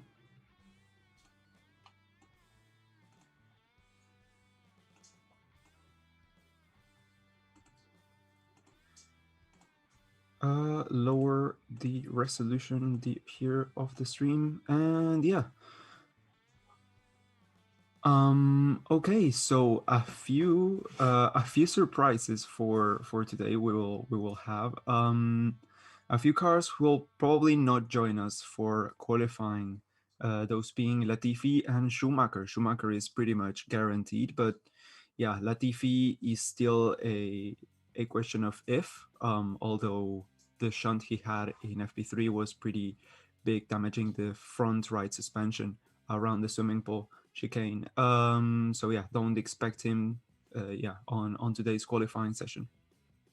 But English guy in Germany here, well, good to know. Who do you think is going to take pole? I think there's only one person here able to take pole, and that is Mr. Verstappen, Mr. Second in the championship. This is where the championship battle gets back on track for him, in my opinion, seeing as the Mercedes are struggling, not as much as they did on the Monaco Grand Prix simulation race that I did a few hours ago. You can check that out on the Racing Statistics YouTube channel, where Hamilton, I think, finished 13th. But hydrating. But yeah, I think it's going to be a tough one for him. For Mercedes as a whole, as Ferrari are showing some just absolutely blistering pace. Yeah, that is completely unusual. We have become completely desensitized to, to any Ferrari failure. But now that they are doing actually well, that we may actually see them on the front or second row, yeah, it's a completely different story. I don't think they will get the pole though, but yeah. Is it possible that Ferrari ran with less fuel in the morning, hence the good pace? I don't see the benefit in that. They have been on the pace all weekend, so I think this is genuine, guys. It's going to be a very exciting race.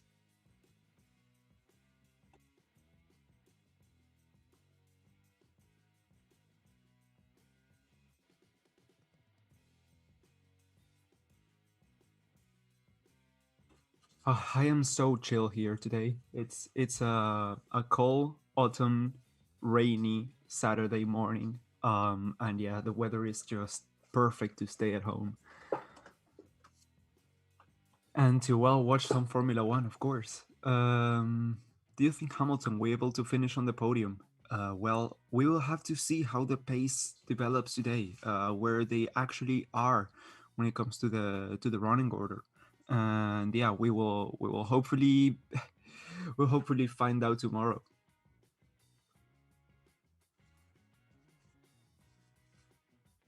Ryan, how's the dog?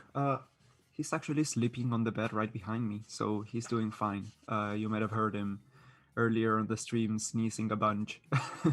But yeah, expect to not to hear him bark today, because well, we don't let him go outside when it's raining because he gets wet. Um, but yeah, nevertheless, he's going to be hanging out with us today. Mandam hoy para Brasil. Hoy. Mamones and Hamilton on pole. Really? You think he will get pole position? Taking into account everything that's happened with Red Bull, with Ferrari, Well, an optimistic fan, if I do say so. What do you think about Ricardo? Well, I'm hopefully going to do a video on that really, really soon. So you can pop into my channel for that. There's a link in the description, of course, or you can search Ryan F1 on the search bar. But yeah, I'm going to touch on that topic and how it's actually quite worrying at this point. It's round what, 5, 6 now, and he still. I mean, we have a little predictions like between the creators, and well, my bold prediction is that he will not come out of Q1. My bold prediction. So yeah, it's a bit of a tough one for him. From Colombia. Buen día, Álvaro. Mixed car will not be able to compete in quali. Yep, it's going to be P20. Ryan, great hearing from you again. Great to have you back here, 12. Vettel pole. Yeah, sure. You never know at Monaco, though. Any little mistake and they crash out. That is true. That is absolutely 100% true. Yeah. But qualifying is going to start in just a few minutes. The show has already started here. The stream, the broadcast, let's say. Will Valtteri be on second today? Second to last, maybe. No, he will not be anywhere close to the front. If I had to guess, I think he will be around seventh position. Mercedes is changing the front of the car for qualifying or from this race on.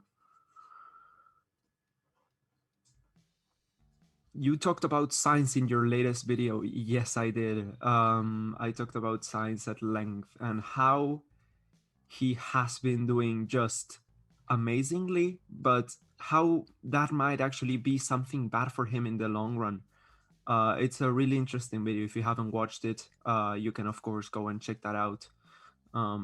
It's only like 5 minutes long. So maybe after the session you can hop on by and yeah, give it a watch.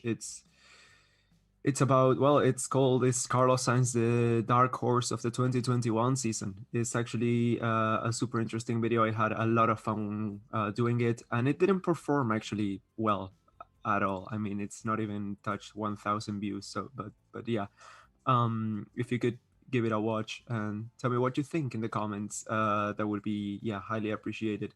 And if you like what you see, maybe even subscribe. And well, now that we're talking about subscribing, don't forget to subscribe to the Data Visualize YouTube channel, of course.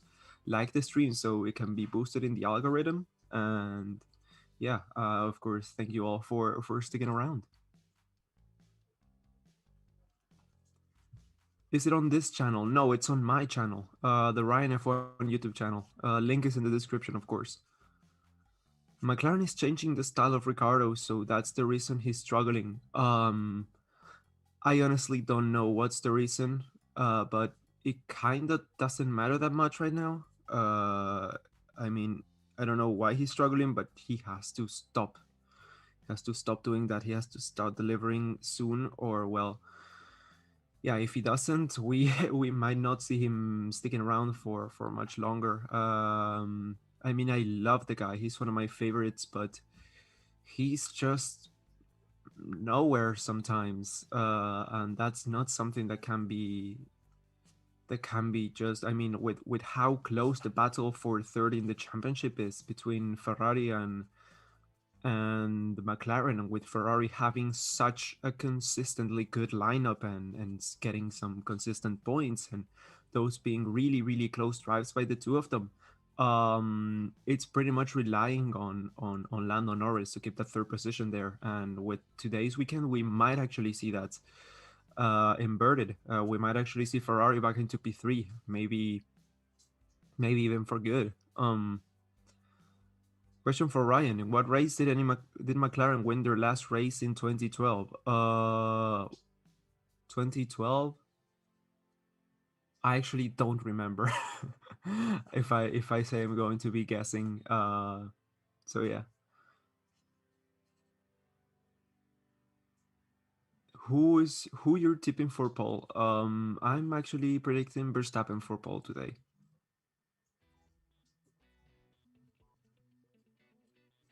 Yes, it is qualifying time as we speak. But for some reason, the stream is really lagging now. It's not loading at all. So let me refresh F1 TV here. There we go. Yeah, okay. So the two Alpines are trying to go out now. Oh, okay. So it froze again. What the hell is going on?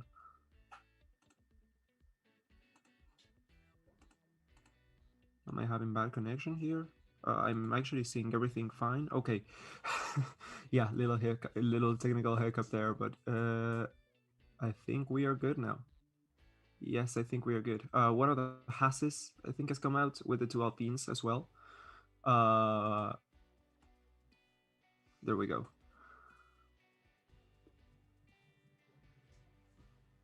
Will Mattia play chess today? Maybe. Senna forever the king of Monaco. He really does have a legacy here, doesn't he?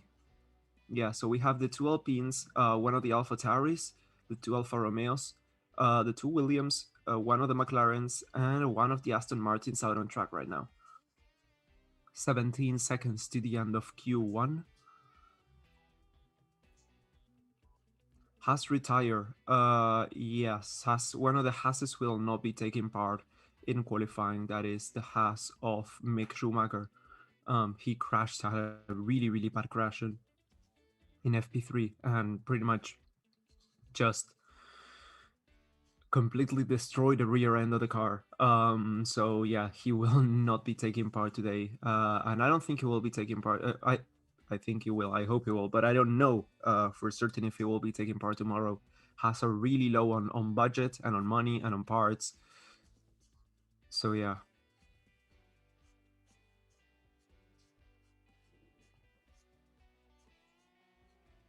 Latifi back. Oh yeah, Latifi's back. They finally, yeah, okay. So Latifi's back. Latifi's going to be in qualifying. Well, he's already in qualifying. They managed to fix the car. So yeah, it's only one no show here today at Monaco. But yeah, Latifi's back. 9 times his race here. So it was a pretty big fluke. That's what happens when you don't race at Monaco for 2 years in a row. Hey, does Verstappen have to win this to keep the championship alive, or is it early days still?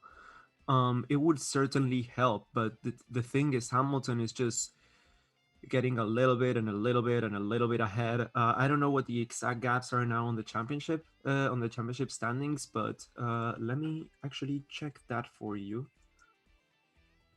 because I think it's already over a race win or something like that. Let's see, standings, driver standings. Okay, so it's 15 points, the gap here between Hamilton and Verstappen. That's a third place. That's like a third place away, not a race victory, but yeah, it's the gap is widening bit by bit, and we are just 5 races in. So yeah, he will have to win this race, and well, by the looks of it, this might actually be the one for him. Verstappen might actually be the one to do good today, while Hamilton and Mercedes as a whole might actually struggle for the first time since, oh my god, that Golf McLaren. Oh, what a gorgeous, gorgeous car. My god, Lando. Let's see. He's looking for a purple lap now, and that might actually be what he's getting. Oh, second sector was stripped away from him. The purple second sector. Someone went faster. But yeah, provisional P1 for him, a 112.6. What a beautiful piece of machinery that is. It's going to be delightful to see it today and tomorrow. Oh, Verstappen second. All right. Perez fifth. But yeah, we it's such a shame that we only see it for this weekend. I would just love it if it was the default livery from here on out. I would be so happy. But yeah, maybe next year, guys. Maybe next year. I am definitely going to buy the 143 scale model of this one. By the way, but yeah, I don't care if this one both cars crash out on the first corner. I'm still going to buy the scale model because what a beautiful piece of machinery that is. I have around 40, 143 model cars here on my room. So Golf McLaren livery needs to be their normal livery. 100% agreed. Where is Vettel? Still on the box, still in the pit box. Hasn't come out yet.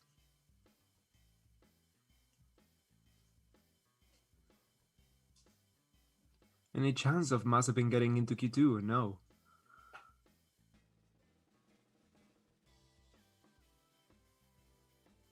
So Gasly, purple second sector for him. As he comes around one of the last few corners, will he be on the safe zone today? Second position, second fastest today. So almost 2/10 behind Norris, and 1/10 ahead of Max Verstappen.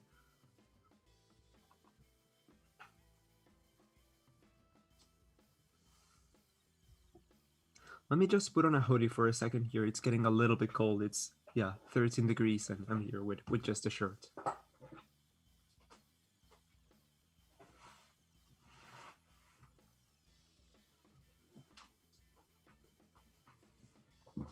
There we go.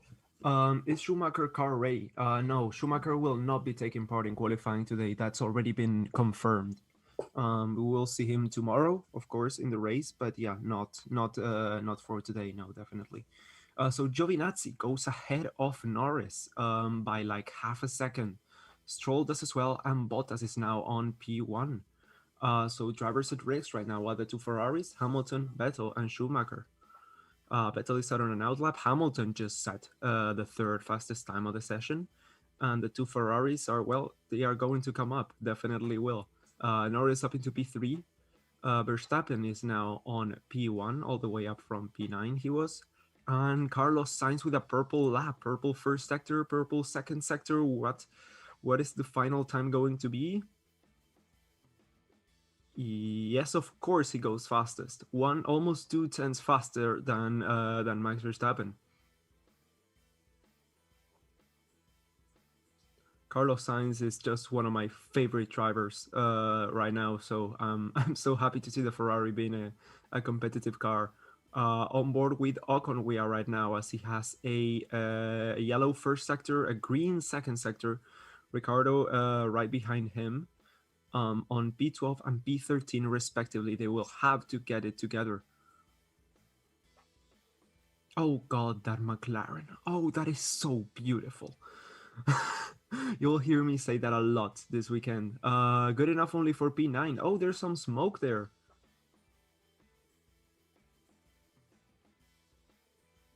So there is that Kimi? Yeah, that is Kimi, who went wide after he locked up. Was that a lockup? Yeah, that was a big lockup on the front right wheel. Sorry. That's going to give a nasty flat spot on that tire and pretty much ruin that whole set entirely. Leclerc is now going around the second sector, around the swimming pool chicane. He comes one of the final corners, and let's see what time he can put on the board. Gasly goes up into P9 ahead of Ricardo. Leclerc will set a time good enough for third position, so Leclerc up into P3, 2/10 behind his teammate, and Tsunoda up into P13. The Alpines are just not competitive enough this weekend. Alonso and Ocon P14 and P15. Norris, purple first sector as he prepares to come around once again. Lewis Hamilton also on another flying lap. On 7th position he currently is, around the first sector he comes. Norris as well. Verstappen takes the purple sector away from Norris, so the times are still improving. We are still going to see a lot of shuffling on the timing sheet there. This has been quite an exciting qualifying session, and it's Monaco. Yeah, qualifying is always exciting at Monaco, I'm lying. Hamilton up into P4 already, as we have 9 minutes left to go to the session. Vettel up into P11. Norris, P1 he goes. hundreds of a second faster than his ex-teammate Carlos Sainz, as Verstappen retakes that provisional P1. Sixth place for Perez on the second Red Bull.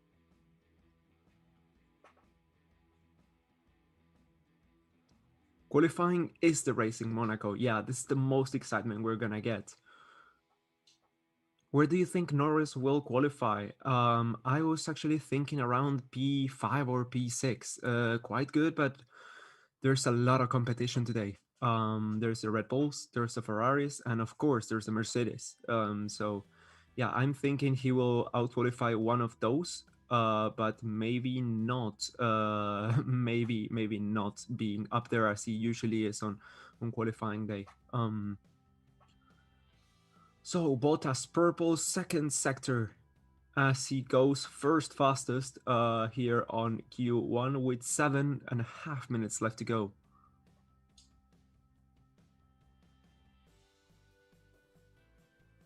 It's so far looking like Russell could be out qualified here. Well, that would be some a nice change of pace. I really like Latifi, so it's good for him to show his worth as well. More so after the crash that he had on FP3.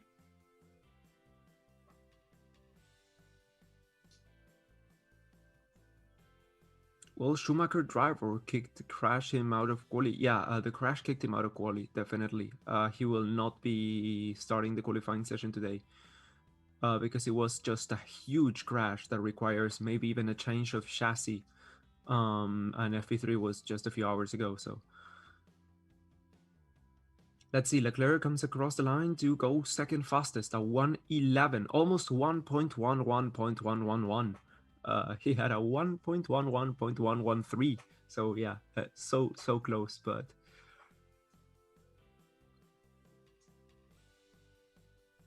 I think on my fantasy team, I just went all in for Ferrari this weekend. I mean, I put both Ferrari drivers. I switched Mercedes as a constructor for Ferrari as a constructor, and brought in Max Verstappen. So let's hope that it pays out, that it's not a double Hamilton.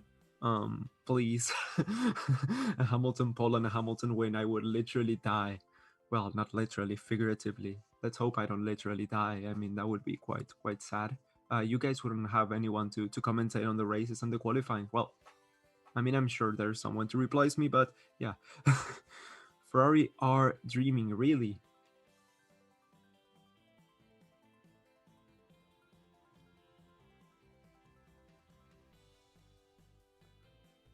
Do you think both Ferraris will be on the podium tomorrow? I don't know if both, no, but maybe one of them will, and that's already huge for them.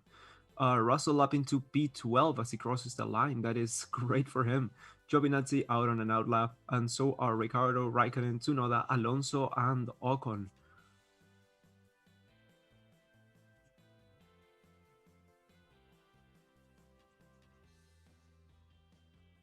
Will the Formula One vote this qualifying duel between Mazepin and Schumacher as a win for Mazepin, or would it? No, I think it doesn't count because one didn't set a time.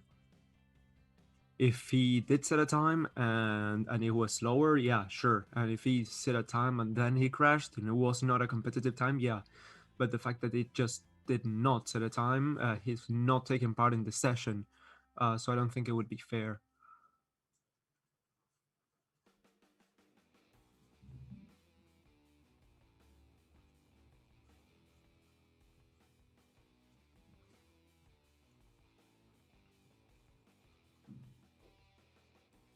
Don't see Russell in Q3, maybe Q2. Yeah, same here. Maybe Q2. I don't see him in Q3 either.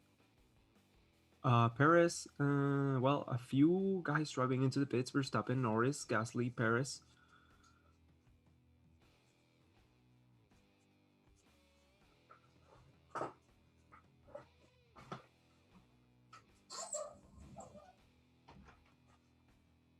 Monaco isn't the best track for someone who isn't used to their car yet. Yeah, definitely. Monaco is a racetrack that requires close to 100% confidence in the machinery that you're driving. And if you just don't have that, well, it's going to be a tough one for you. Oh, that flying lap was ruined for Carlos Sainz, I think.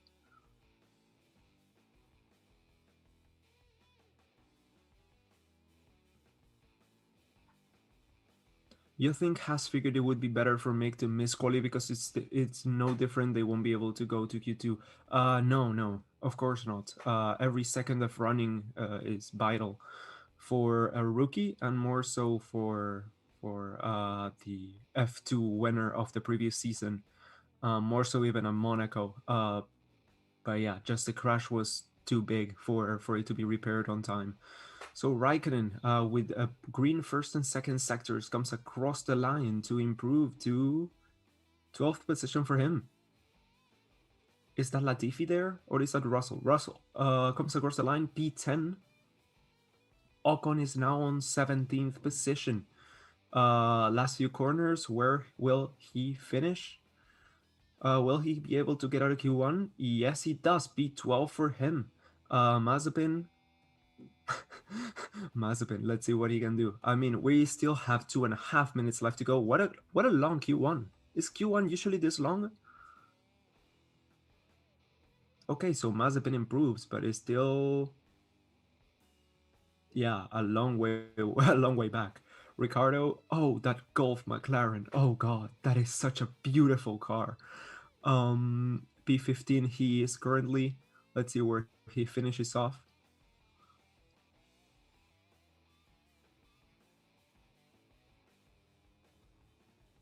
Yes, P9 for him, so that is a big improvement. Alonso had a bad run there, a bad last turn.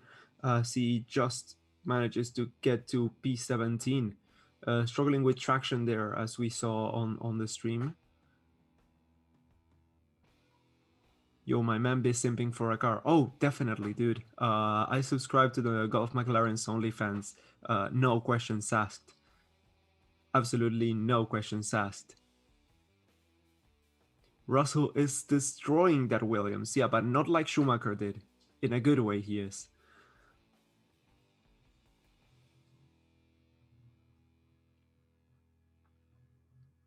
One minute left to go to the session.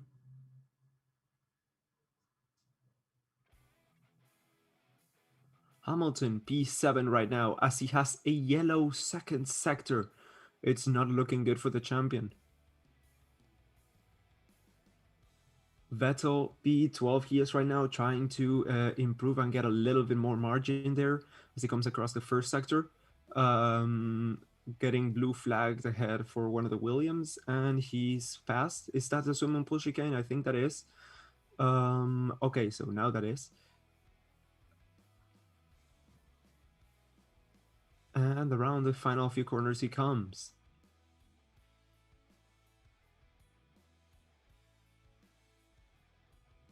Let's see, Vettel. Oh, that's not improved. Vettel had a really poor second and third sector. So that undid everything he improved on the first one. Raikkonen up into P9, pushing Latifi and Giovinazzi down into the danger zone. Russell, P12 for him. He's going to try to set a new faster lap to improve a little bit and get a little bit extra margin. He does not manage to do so. Still P12 for him. Antonio Giovinazzi, P9. So Latifi, so Ocon, sorry, is now the driver at risk. Will Ocon improve on his time? Yes, he does. P10 for him. Vettel is now the driver at risk. Mazepin, well, Mazepin does not count. Tsunoda, P18 for him. Second sector he goes, improving on the first and the second sector. So is Alonso. Alonso is on P17 as well. A really bad session for him. Green on the first and second sectors. Will that be enough? Who will get through to Q2? Tsunoda, P16. Alonso, Ricardo P11 ahead of Kimi Raikkonen. Alonso P17. That's not good at all. Alonso just struggling with that car. Latifi P18 and does not manage to improve. So Yuki Tsunoda, Fernando Alonso, Nicolas Latifi, and Nikita Mazepin all out of Q1. So the drivers through to Q2 are, of course, Vettel, Russell, Stroll, Raikkonen, Ricardo, Ocon, Giovinazzi, Perez, Hamilton, Gasly, Sainz, Norris, Verstappen, Leclerc, and Bottas. Are you Italian? No, I'm not Italian.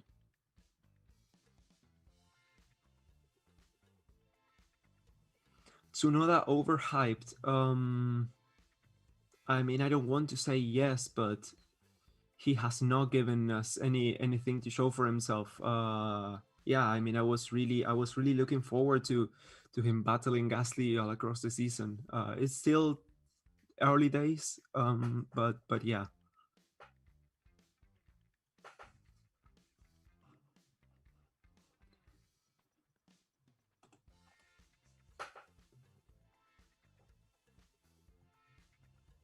Russell once again out qualifying his teammate. Yes, just another one for the bag there. Russell es un piloto de otro nivel. Ele faz milagres como Williams. Yes, completely agreed.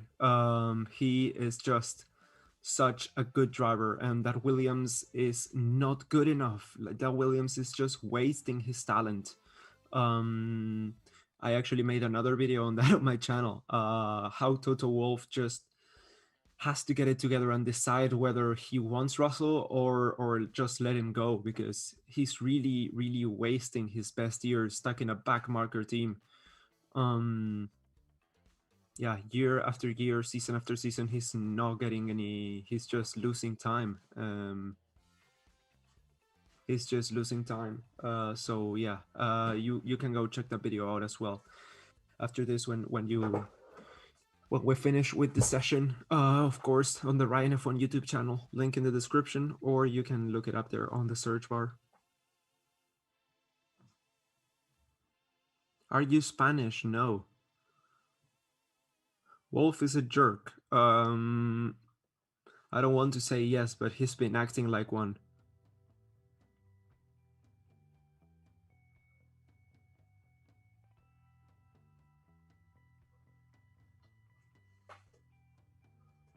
How many kilos of cocaine do you think is on Mazepin's yacht?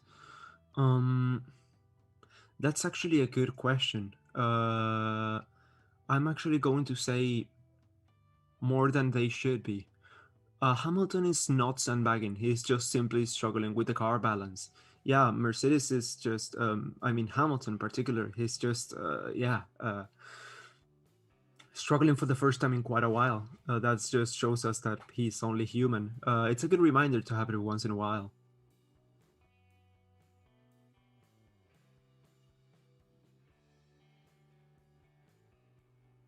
Can Vettel improve? Where is Vettel now? P15? I don't think so. No, I don't think so. We're getting yellow flags. Why are we getting yellow flags? Is there something in the track? Did a car stop in the middle of the something? Bro, when will Q2 start? In just a few minutes. Are you French? No, I'm not French.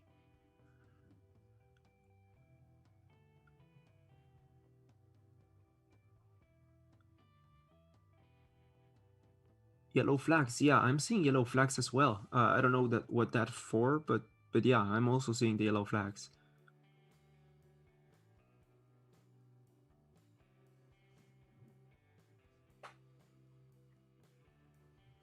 Okay, so that's just we just got a confirmation. That's just marshals moving around the circuit, so it wouldn't be safe for the cars to come out. But there's no actual thing that's going on with F1 cars or drivers or whatever there.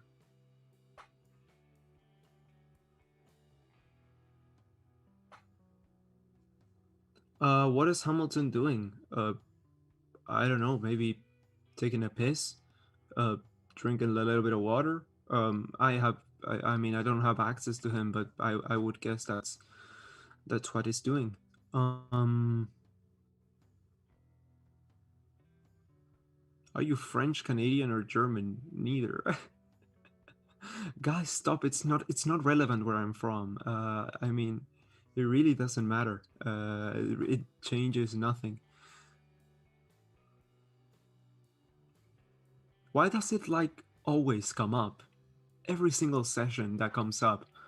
But yeah, Q2 is going to start any second now. I think in a minute. So the cars are starting to line up at the end of the pit lane.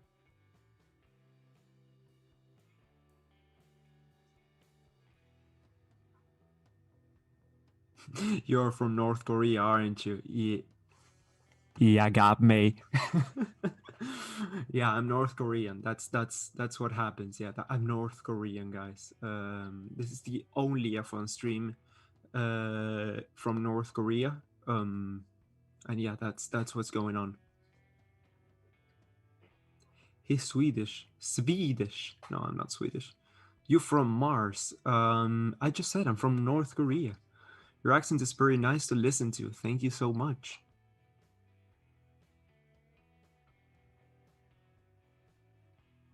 So Gasly, Sainz, Leclerc are already on the track.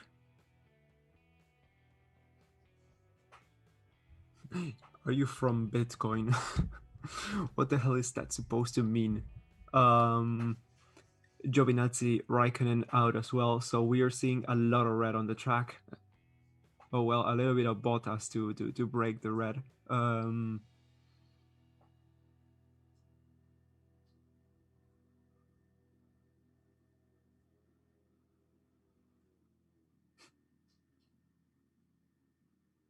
When you speak Portuguese, I melt. I mean, I understand Portuguese. I don't speak Portuguese.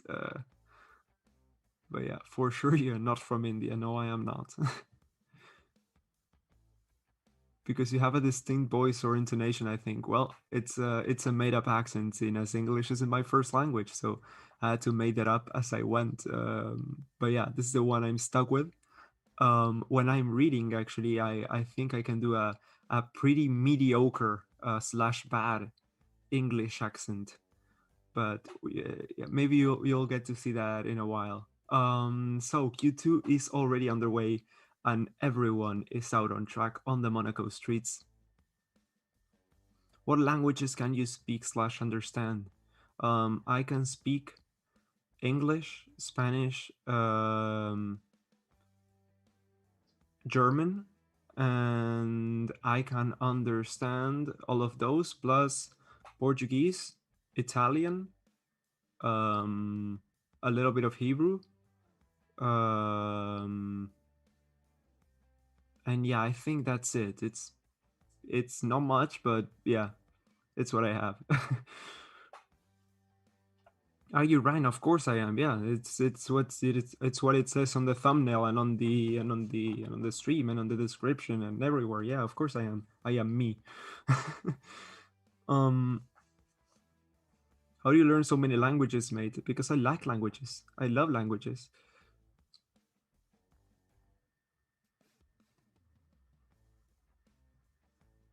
So you're a refugee from North Korea. Yeah, exactly.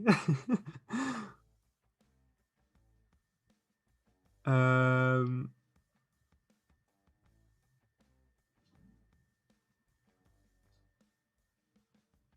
why are you all? I mean, I stop asking me to speak German. I mean, ich spreche etwas Deutsch, aber ich will nicht. I haven't spoken German in quite a while. I've stopped taking lessons when university started a few months ago. So, Gasly, Leclerc, Raikkonen, the first times being set, but I don't think those are actual times. I think those are the flying laps that are already starting. Gasly, Leclerc, Sainz, Giovinazzi, and Raikkonen were the first ones to come out, so they are naturally the first ones to be starting their time laps. I'm not Turkish, no.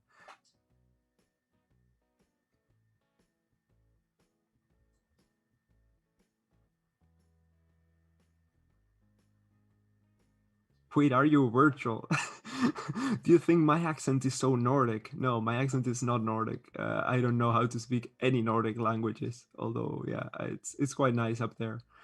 So Stroll is also starting, and Ocon and Norris and Russell and Bottas and Hamilton and Gasly. Yeah, we haven't got any time set on the board so far, as we are seeing Leclerc, actually the guy who never finished the race at home, qualifying for his home Grand Prix.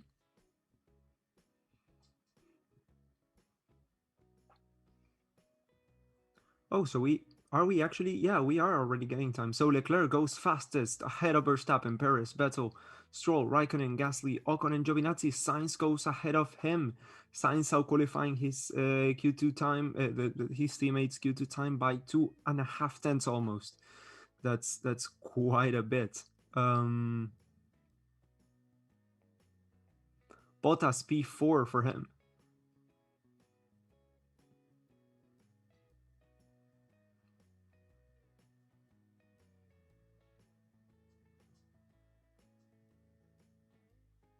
McLaren is bad today. I don't think they are bad. I just think they are not as fast as Ferrari are. Are you AI? You got me. I'm just the most advanced Formula One AI in the world. I understand sarcasm, irony, and everything of the sorts. And yeah, oh god, that McLaren, it's just so beautiful.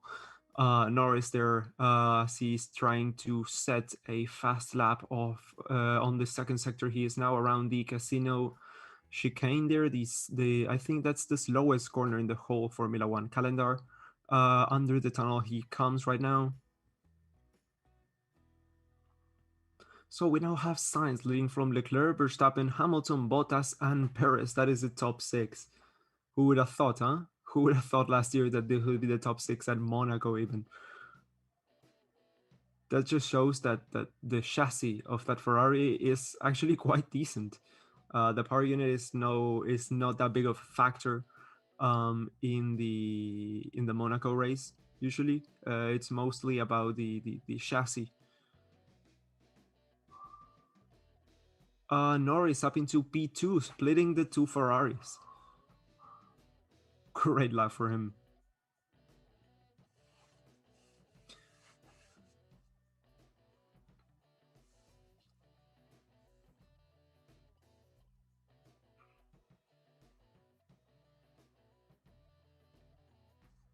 Hey mate, you're lagging from the F1 website. No, I'm speaking live. The thing is, the stream lags a little bit between what I say and what comes out on YouTube. That's just YouTube processing. It's like 10 seconds off. But yeah, there's nothing we can do about that. Vettel is up into P7 as Ricciardo comes across the line to P9. Verstappen P1 for him. Perez up into P7. Gasly up into P9.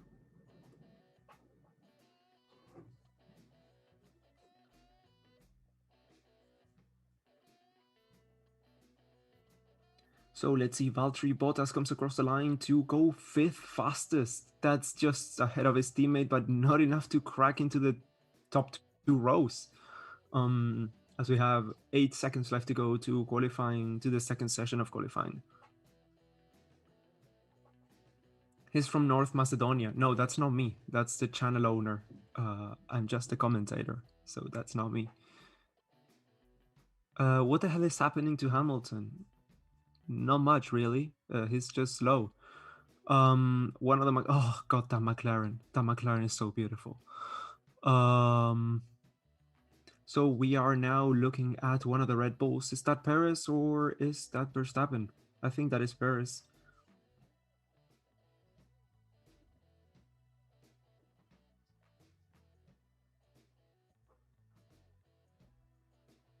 Who will win according to you? Verstappen is my vote goes to him.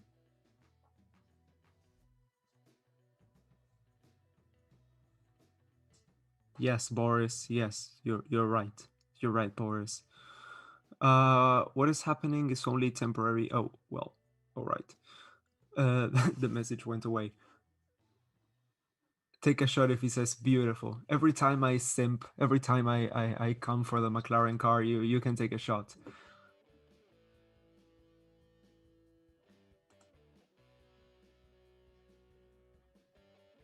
Is this Q1 or Q2? This is Q2. And we are 6 minutes. Well, there are 6 minutes left to the session. What if Lando Norris wins Monaco? With the Golf livery? Oh god, what a beautiful livery. But yeah, if he wins, I think I will pass out. Oh god, what a car. It's just, I think it's the most beautiful car I have ever seen in Formula One. Yeah, I think it is. I was adamant that, I mean, because also I don't like the 2020/2021 livery. I just don't. The 2019 design was peak F1 livery, with the triangles and the metallic blue. And when they switched to the matte, and they painted the halo. It's just ah.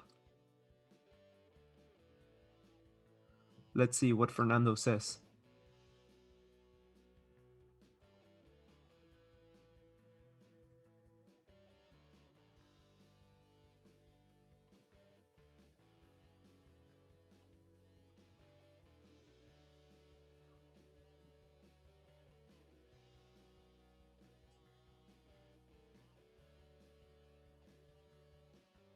Okay, so Fernando is saying that just the confidence wasn't there. The pace, sorry, wasn't there. The confidence was, but just the pace of the car was not there for him. Which yeah seems to be something characteristic of this year's Alpine car. It's just a very fickle car. They are really struggling, both Ocon, well, more so Fernando than Ocon, to make it click and get every single last drop of pace off of it. We all know Fernando. We know he usually gets everything out of every car, no matter the category, the series, the year, the specs, whatever. But this year is just a big ass surprise, I think. But yeah. So yeah, I was talking about the McLaren livery. Yeah, the 2019 one, I have it right here. Carlos Sainz's MCL 34. Is such a beautiful car, and I didn't think that I would be able to see a more beautiful car until this year's Alpine came out. The Alpine was just god tier. God tier, that Alpine. But yeah, then of course we got to Monaco, and yeah, the Golf livery was unveiled, and just oh god, I creamed. Yeah, no other way to say it. It's just what a livery, what a livery. I'm a sucker for graphic design, as most of you know. I do a lot of Formula One wallpapers, graphic design, everything I do it by myself, and just seeing that oh my god, I saw the event live and was just ecstatic. um you don't even know how to speak English properly, do you? Well, I have a certificate from Cambridge that says I do, so I would assume so, yes. Verstappen is now on P1 still. Sainz, Leclerc, Norris, Bottas, Hamilton, Perez, Vettel, Gasly, and Ricciardo are the top 10, as Giovinazzi, Stroll, Russell, Ocon, and Raikkonen are the ones looking to be eliminated now. P11 for Ocon as he tries to improve and get through to Q3, but just doesn't seem to be able to do so. Q2 with 2.5 minutes to go. Quali feels longer than usual. Yeah, it does. It really does. Uh, can't say Cambridge correctly. Yes, I can. I can say Cambridge correctly. Um, who will take pole? I think Verstappen will take pole. Bottas up into P4 for him. Oh, dude. Rose 191991. I really am not worried. I'm confident in my language speaking, my language skills. I've actually been an English teacher for quite a few years. I have no issue with that. I mean, if people say so, well, that's their opinion. I know my English is good, and yeah, I really don't care. So, but thank you for yeah. Um. Ooh, that's a little bit of a yeah, a little bit of a loose rear end for Hamilton there as he comes across the harbor at the end of the tunnel. But he still tries to give it his best, and let's see if he can improve enough to take the pole position or be close to that. 1 minute left to Q2 as we speak. And Hamilton comes across the line to improve on his time, but not enough to get up to P5, and Norris ahead.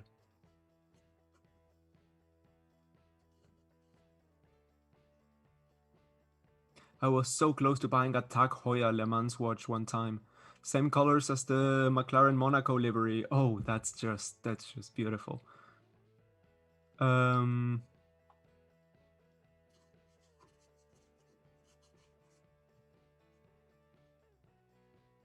so 30 seconds left to go to the session. We are seeing Norris, we are seeing Leclerc, we are seeing Ocon, who will be eliminated. Right now we have Stroll, Ocon, Giovinazzi, Russell, and Raikkonen there, all battling for their spot in Q3 as Leclerc goes and sets the fastest time of the session, a 1:10.597.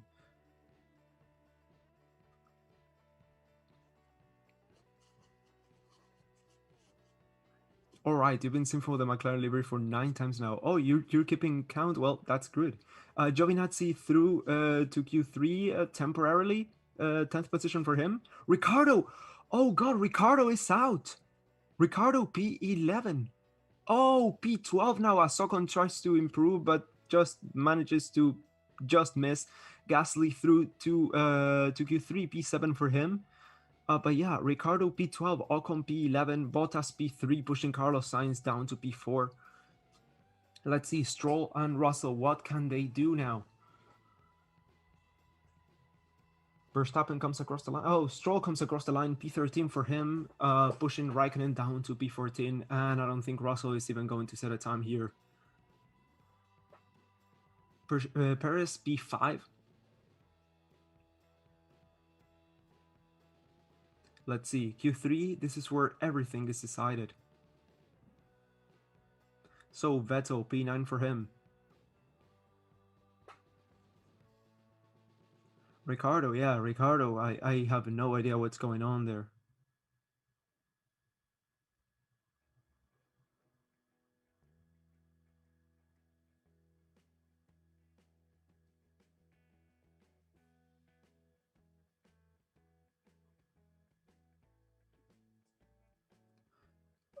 Okay, so Giovinazzi's through.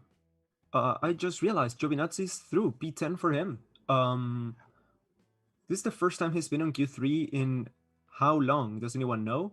I think it's been a while, like a big while, a long while. I think beginning of last season or maybe even 2019.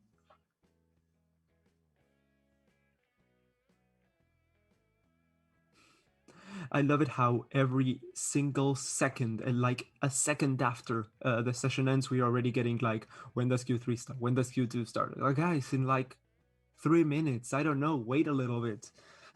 Q2 just ended.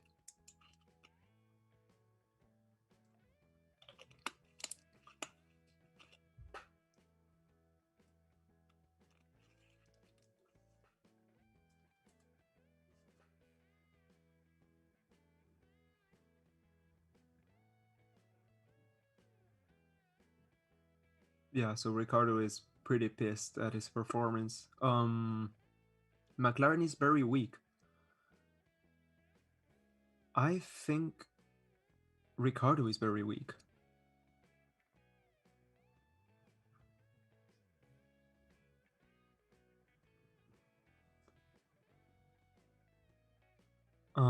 So yeah, still the adaptation process continues for Daniel. Let's hope he can pick up some decent points tomorrow. Oh, I just missed how Vettel outqualified Stroll. That's not something we see every day. Huh, alright.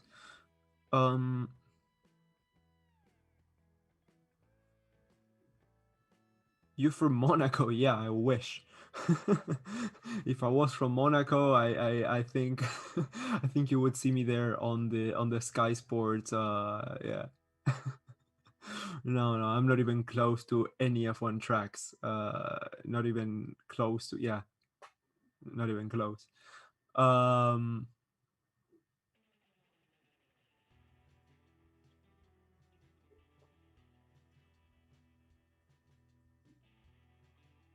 why suddenly Leclerc is coming? Why sudden Leclerc is coming from? Okay, I don't get that question.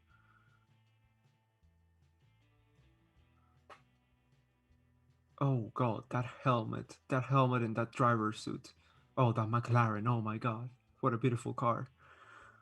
Um, 12 years in Germany and struggle, so not good. With my native English, so kudos, man. Yeah, I've been studying English for, well, since I was like 5, so no, even less. So yeah, for about like over 15 years. So yeah, I good. It's good to see that it paid off. Yeah, I've always liked languages and everything. Do you live in England? No, I don't live in England, mate.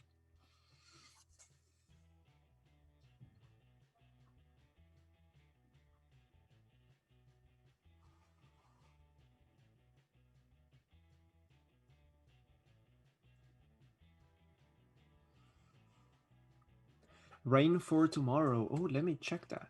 Uh, Weather Monaco. Let's see. Sunday. Doesn't seem like it. No. Today it says it's gonna rain, but Saturday. When is it gonna rain? Yeah, no, it's just gonna be cloudy. Of course, it's just gonna be cloudy. It's F1. It never rains, guys. You just have to learn that. Saludos desde México. Saludos, Bruno. Giovinazzi. Okay, that is, yeah. Being a beginner to watch F1, I love your live commentary. Well, thank you, Paulson IK. If you're just starting with F1, you might also find the series I made, Introduction to F1. It's a playlist explaining everything you need to know to get up to speed with how Formula One works, from the teams to the format of the weekend, to safety and everything. So yeah, it's a pretty good playlist. You can go give it a watch. It's on my channel, of course. Link is in the description. And yeah, so now that Q3 is about to start, let me just tell you all a friendly reminder to subscribe here to Data Visualized, so you don't miss any future streams. We will be, yeah, coming back here tomorrow to commentate on the Monaco Grand Prix, on the actual race, I mean.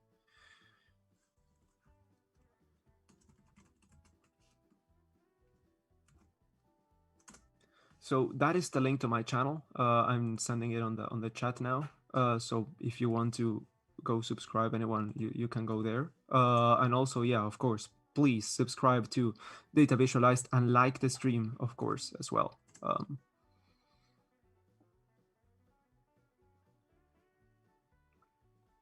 Do you watch Donut Media? No, I don't. No. Are you from Poland? I am Polish. I'm not from I'm from Poland. I don't speak Polish, but I am Polish. So you could say so, yeah. Uh, what about your exams? Are they over? I still have one left. But I did pretty good, guys. I did pretty good. Thank you for comment for asking. Yeah, I got an 8, another 8, a 10, a 9, and yeah, I still have one exam left to go for university that I have to hand in on. It's an essay that I have to hand in on Wednesday. But yeah, we are we are green light with yeah we let me start again. We're green lit for Q3 as the cars start to make their way onto the circuit. Leclerc, Verstappen, Bottas, Sainz, Gasly, Giovinazzi, and Perez are now out on track, with Norris, Hamilton, and Vettel going to join pretty shortly.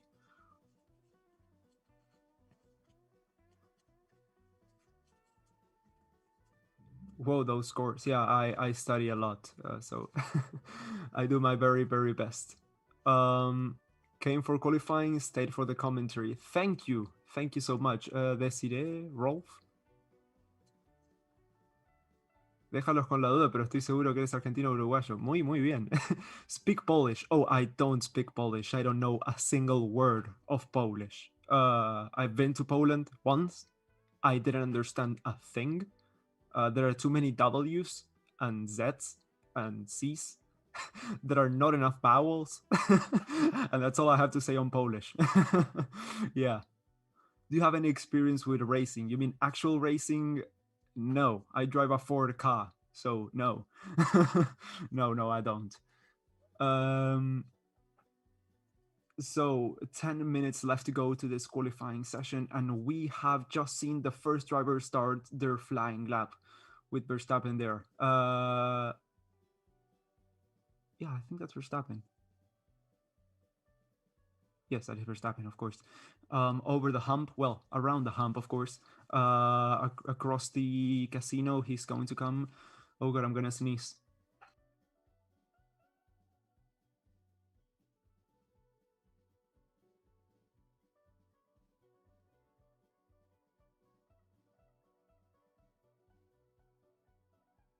All right, sorry, I just had to sneeze there. I'm back now. If you don't speak Polish, then how are you Polish? Were you born in Poland? No, I wasn't, but I am actually Polish. This is the 8th consecutive broadcast I watch with you. Oh, well, then Michael, is that Michael or Michel or Mikel F? Thank you so much for your continued support and for sticking around. Gasly's the first time to be set, followed closely by Verstappen, a 110.5 for him. Bro, I thought you just died. Well, I didn't. I said I would die if McLaren wins, but yeah, that hasn't happened so far. Giovinazzi, P3 for him.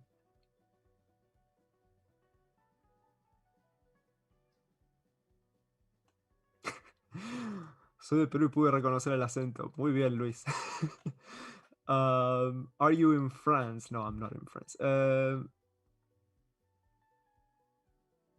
So Leclerc goes 5th fastest with 17-second gap. So I don't know how much of a lap that was. 15 seconds lower goes Sainz, Hamilton as well. Is that the actual lap, or is that a time lap? Or I think they did a second out lap or something, because 10, 15, 17 and 24 seconds off the pace are not like regular qualifying times. Started watching a month ago, and every race I've been using this stream. Well, thank you so much, Amber. Good to see you sticking around, and yeah, for your continued support as well. Great broadcast, even when you talk about McLaren colors a million times. Dude, have you seen it? Have you friggin' seen it? Ah, what a good car.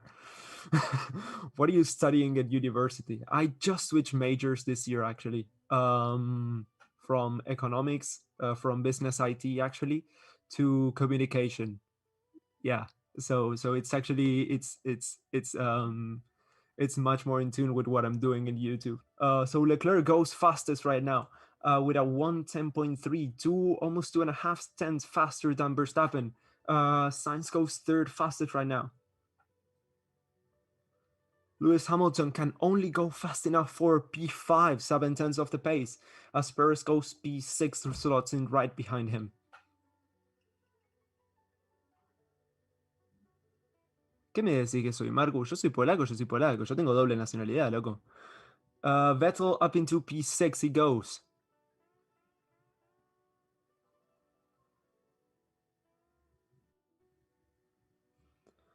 So the only one not to have set a significant lap so far is Norris, who's down in P10, 4.5 seconds back.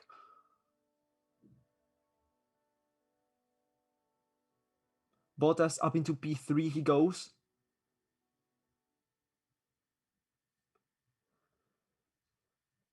Wasn't the old lap record 114? I have no idea, guys.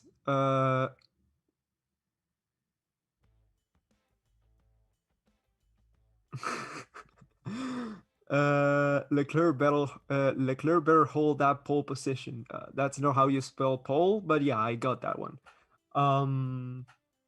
Yeah, Leclerc provisionally P1, 2.5 tenths faster than Verstappen. I didn't actually check what the tires were for Q2.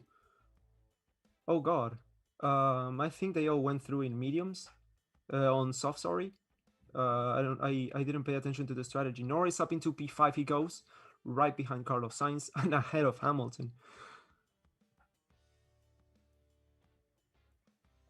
Yeah, that's super important for the championship fight. Super, super important. It's actually crucial. I mean, if Leclerc wins, well, he's not gonna be in contention. But if Hamilton finishes 7th, That is a huge up for Verstappen. A huge up.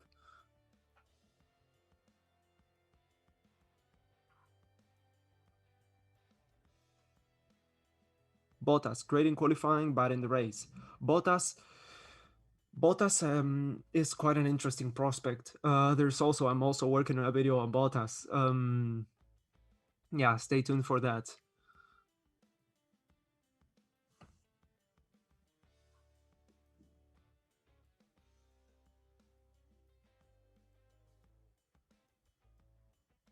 If I'm honest, I want Hamilton to mess up just to make the championship interesting. Don't we all? Don't we all? Has Hamilton crashed? No, no. No, he hasn't crashed. He's coming out, I think, now or just in a few seconds.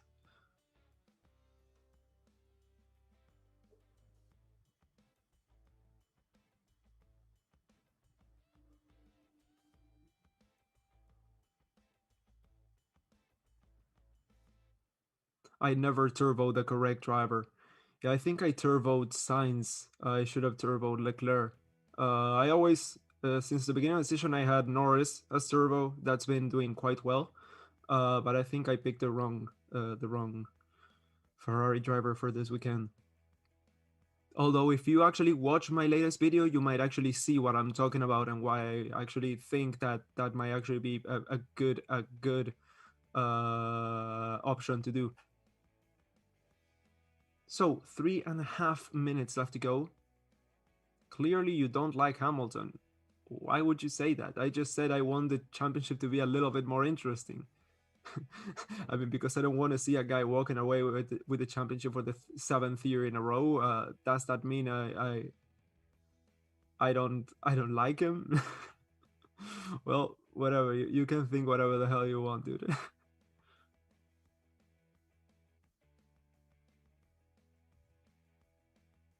So 3 minutes left to go.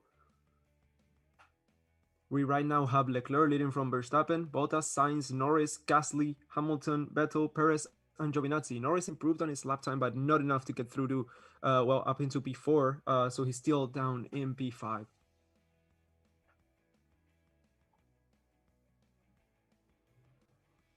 Is it raining? I'm not seeing any rain on any of the cameras, so I don't think so, no.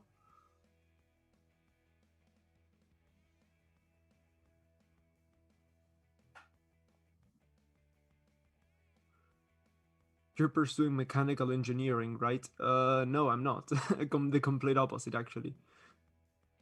Communications, I'm getting a degree in communications, so.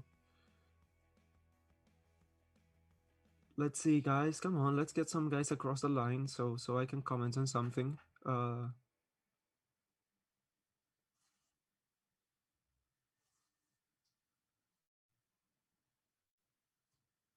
So 2 minutes left to go.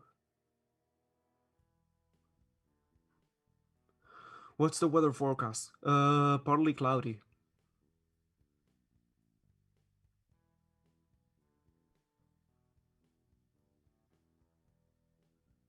Ryan is gonna work for Mercedes and replace Bono. No, thanks. I mean, I would love to work in F1, but I don't know if to replace Bono as a chief. What does Bono do? Chief strategist? Opinion the flex wing. It's illegal.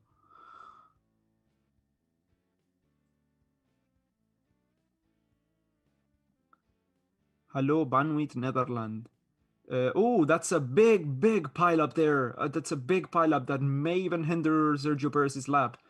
Oh, that there were like 4 cars there stopped in the last in one of the last corners. Yeah, so that really hindered his lap down into P9. I mean, not being able to improve at all. That just cost him the whole, maybe in the whole qualifying session. 1 minute left to go. Is he going to be able to set another lap, or will that be it?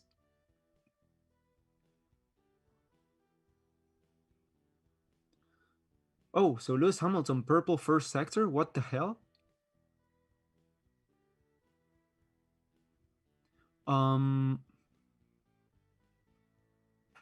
Let's see what the hell is going on. 3 tenths down on Leclerc now. He is around the swimming pool chicane. He goes. Leclerc not improving that much. Leclerc actually 1/10 down on his time. Oh, Leclerc is out! Leclerc is out! Leclerc is out of the race. He crashed. Oh, red flag. I think that's the session done, guys. 1 minute left to go. I think that's the session done. Yeah, that is the end of qualifying. So yeah, okay, so Leclerc gets pole position.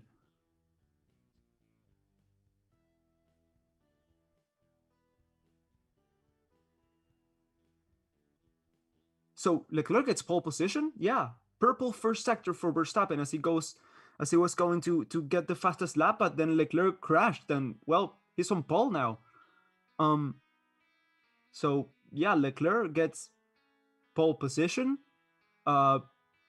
Behind him, Verstappen, Bottas, Sainz, Norris, Gasly, Hamilton, P7, Vettel, Perez, P9, and Giovinazzi, P10. So yeah, that's qualifying. Are we gonna see a grid penalty? I don't know. I have no idea what's going on, guys. I'm a bit confused. Well, yeah, that's it for the session.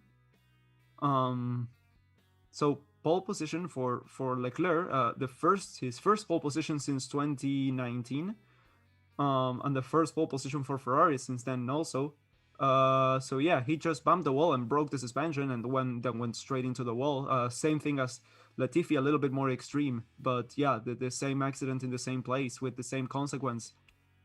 But yeah, Leclerc is on pole. A little bit of a bittersweet pole position at that. Verstappen P2, Bottas P3, so Sainz P4, Norris P5, Gasly P6, Hamilton P7, Vettel P8, Perez P9, and Giovinazzi P10. So yeah, I don't know if it's gonna get penalized or something for crashing or for whatever there. But yeah, okay. That's been it today here for qualifying. Thank you all so much for sticking around and for being here with me. And God, I'm so confused still. But yeah, thank you all so much for watching. Subscribe to Data Visualized. Subscribe to the channel. To my channel as well. Here the link is in the chat. And I will see you all tomorrow for the race, I guess. Yeah. Well, yeah, that's that. Bye, I guess.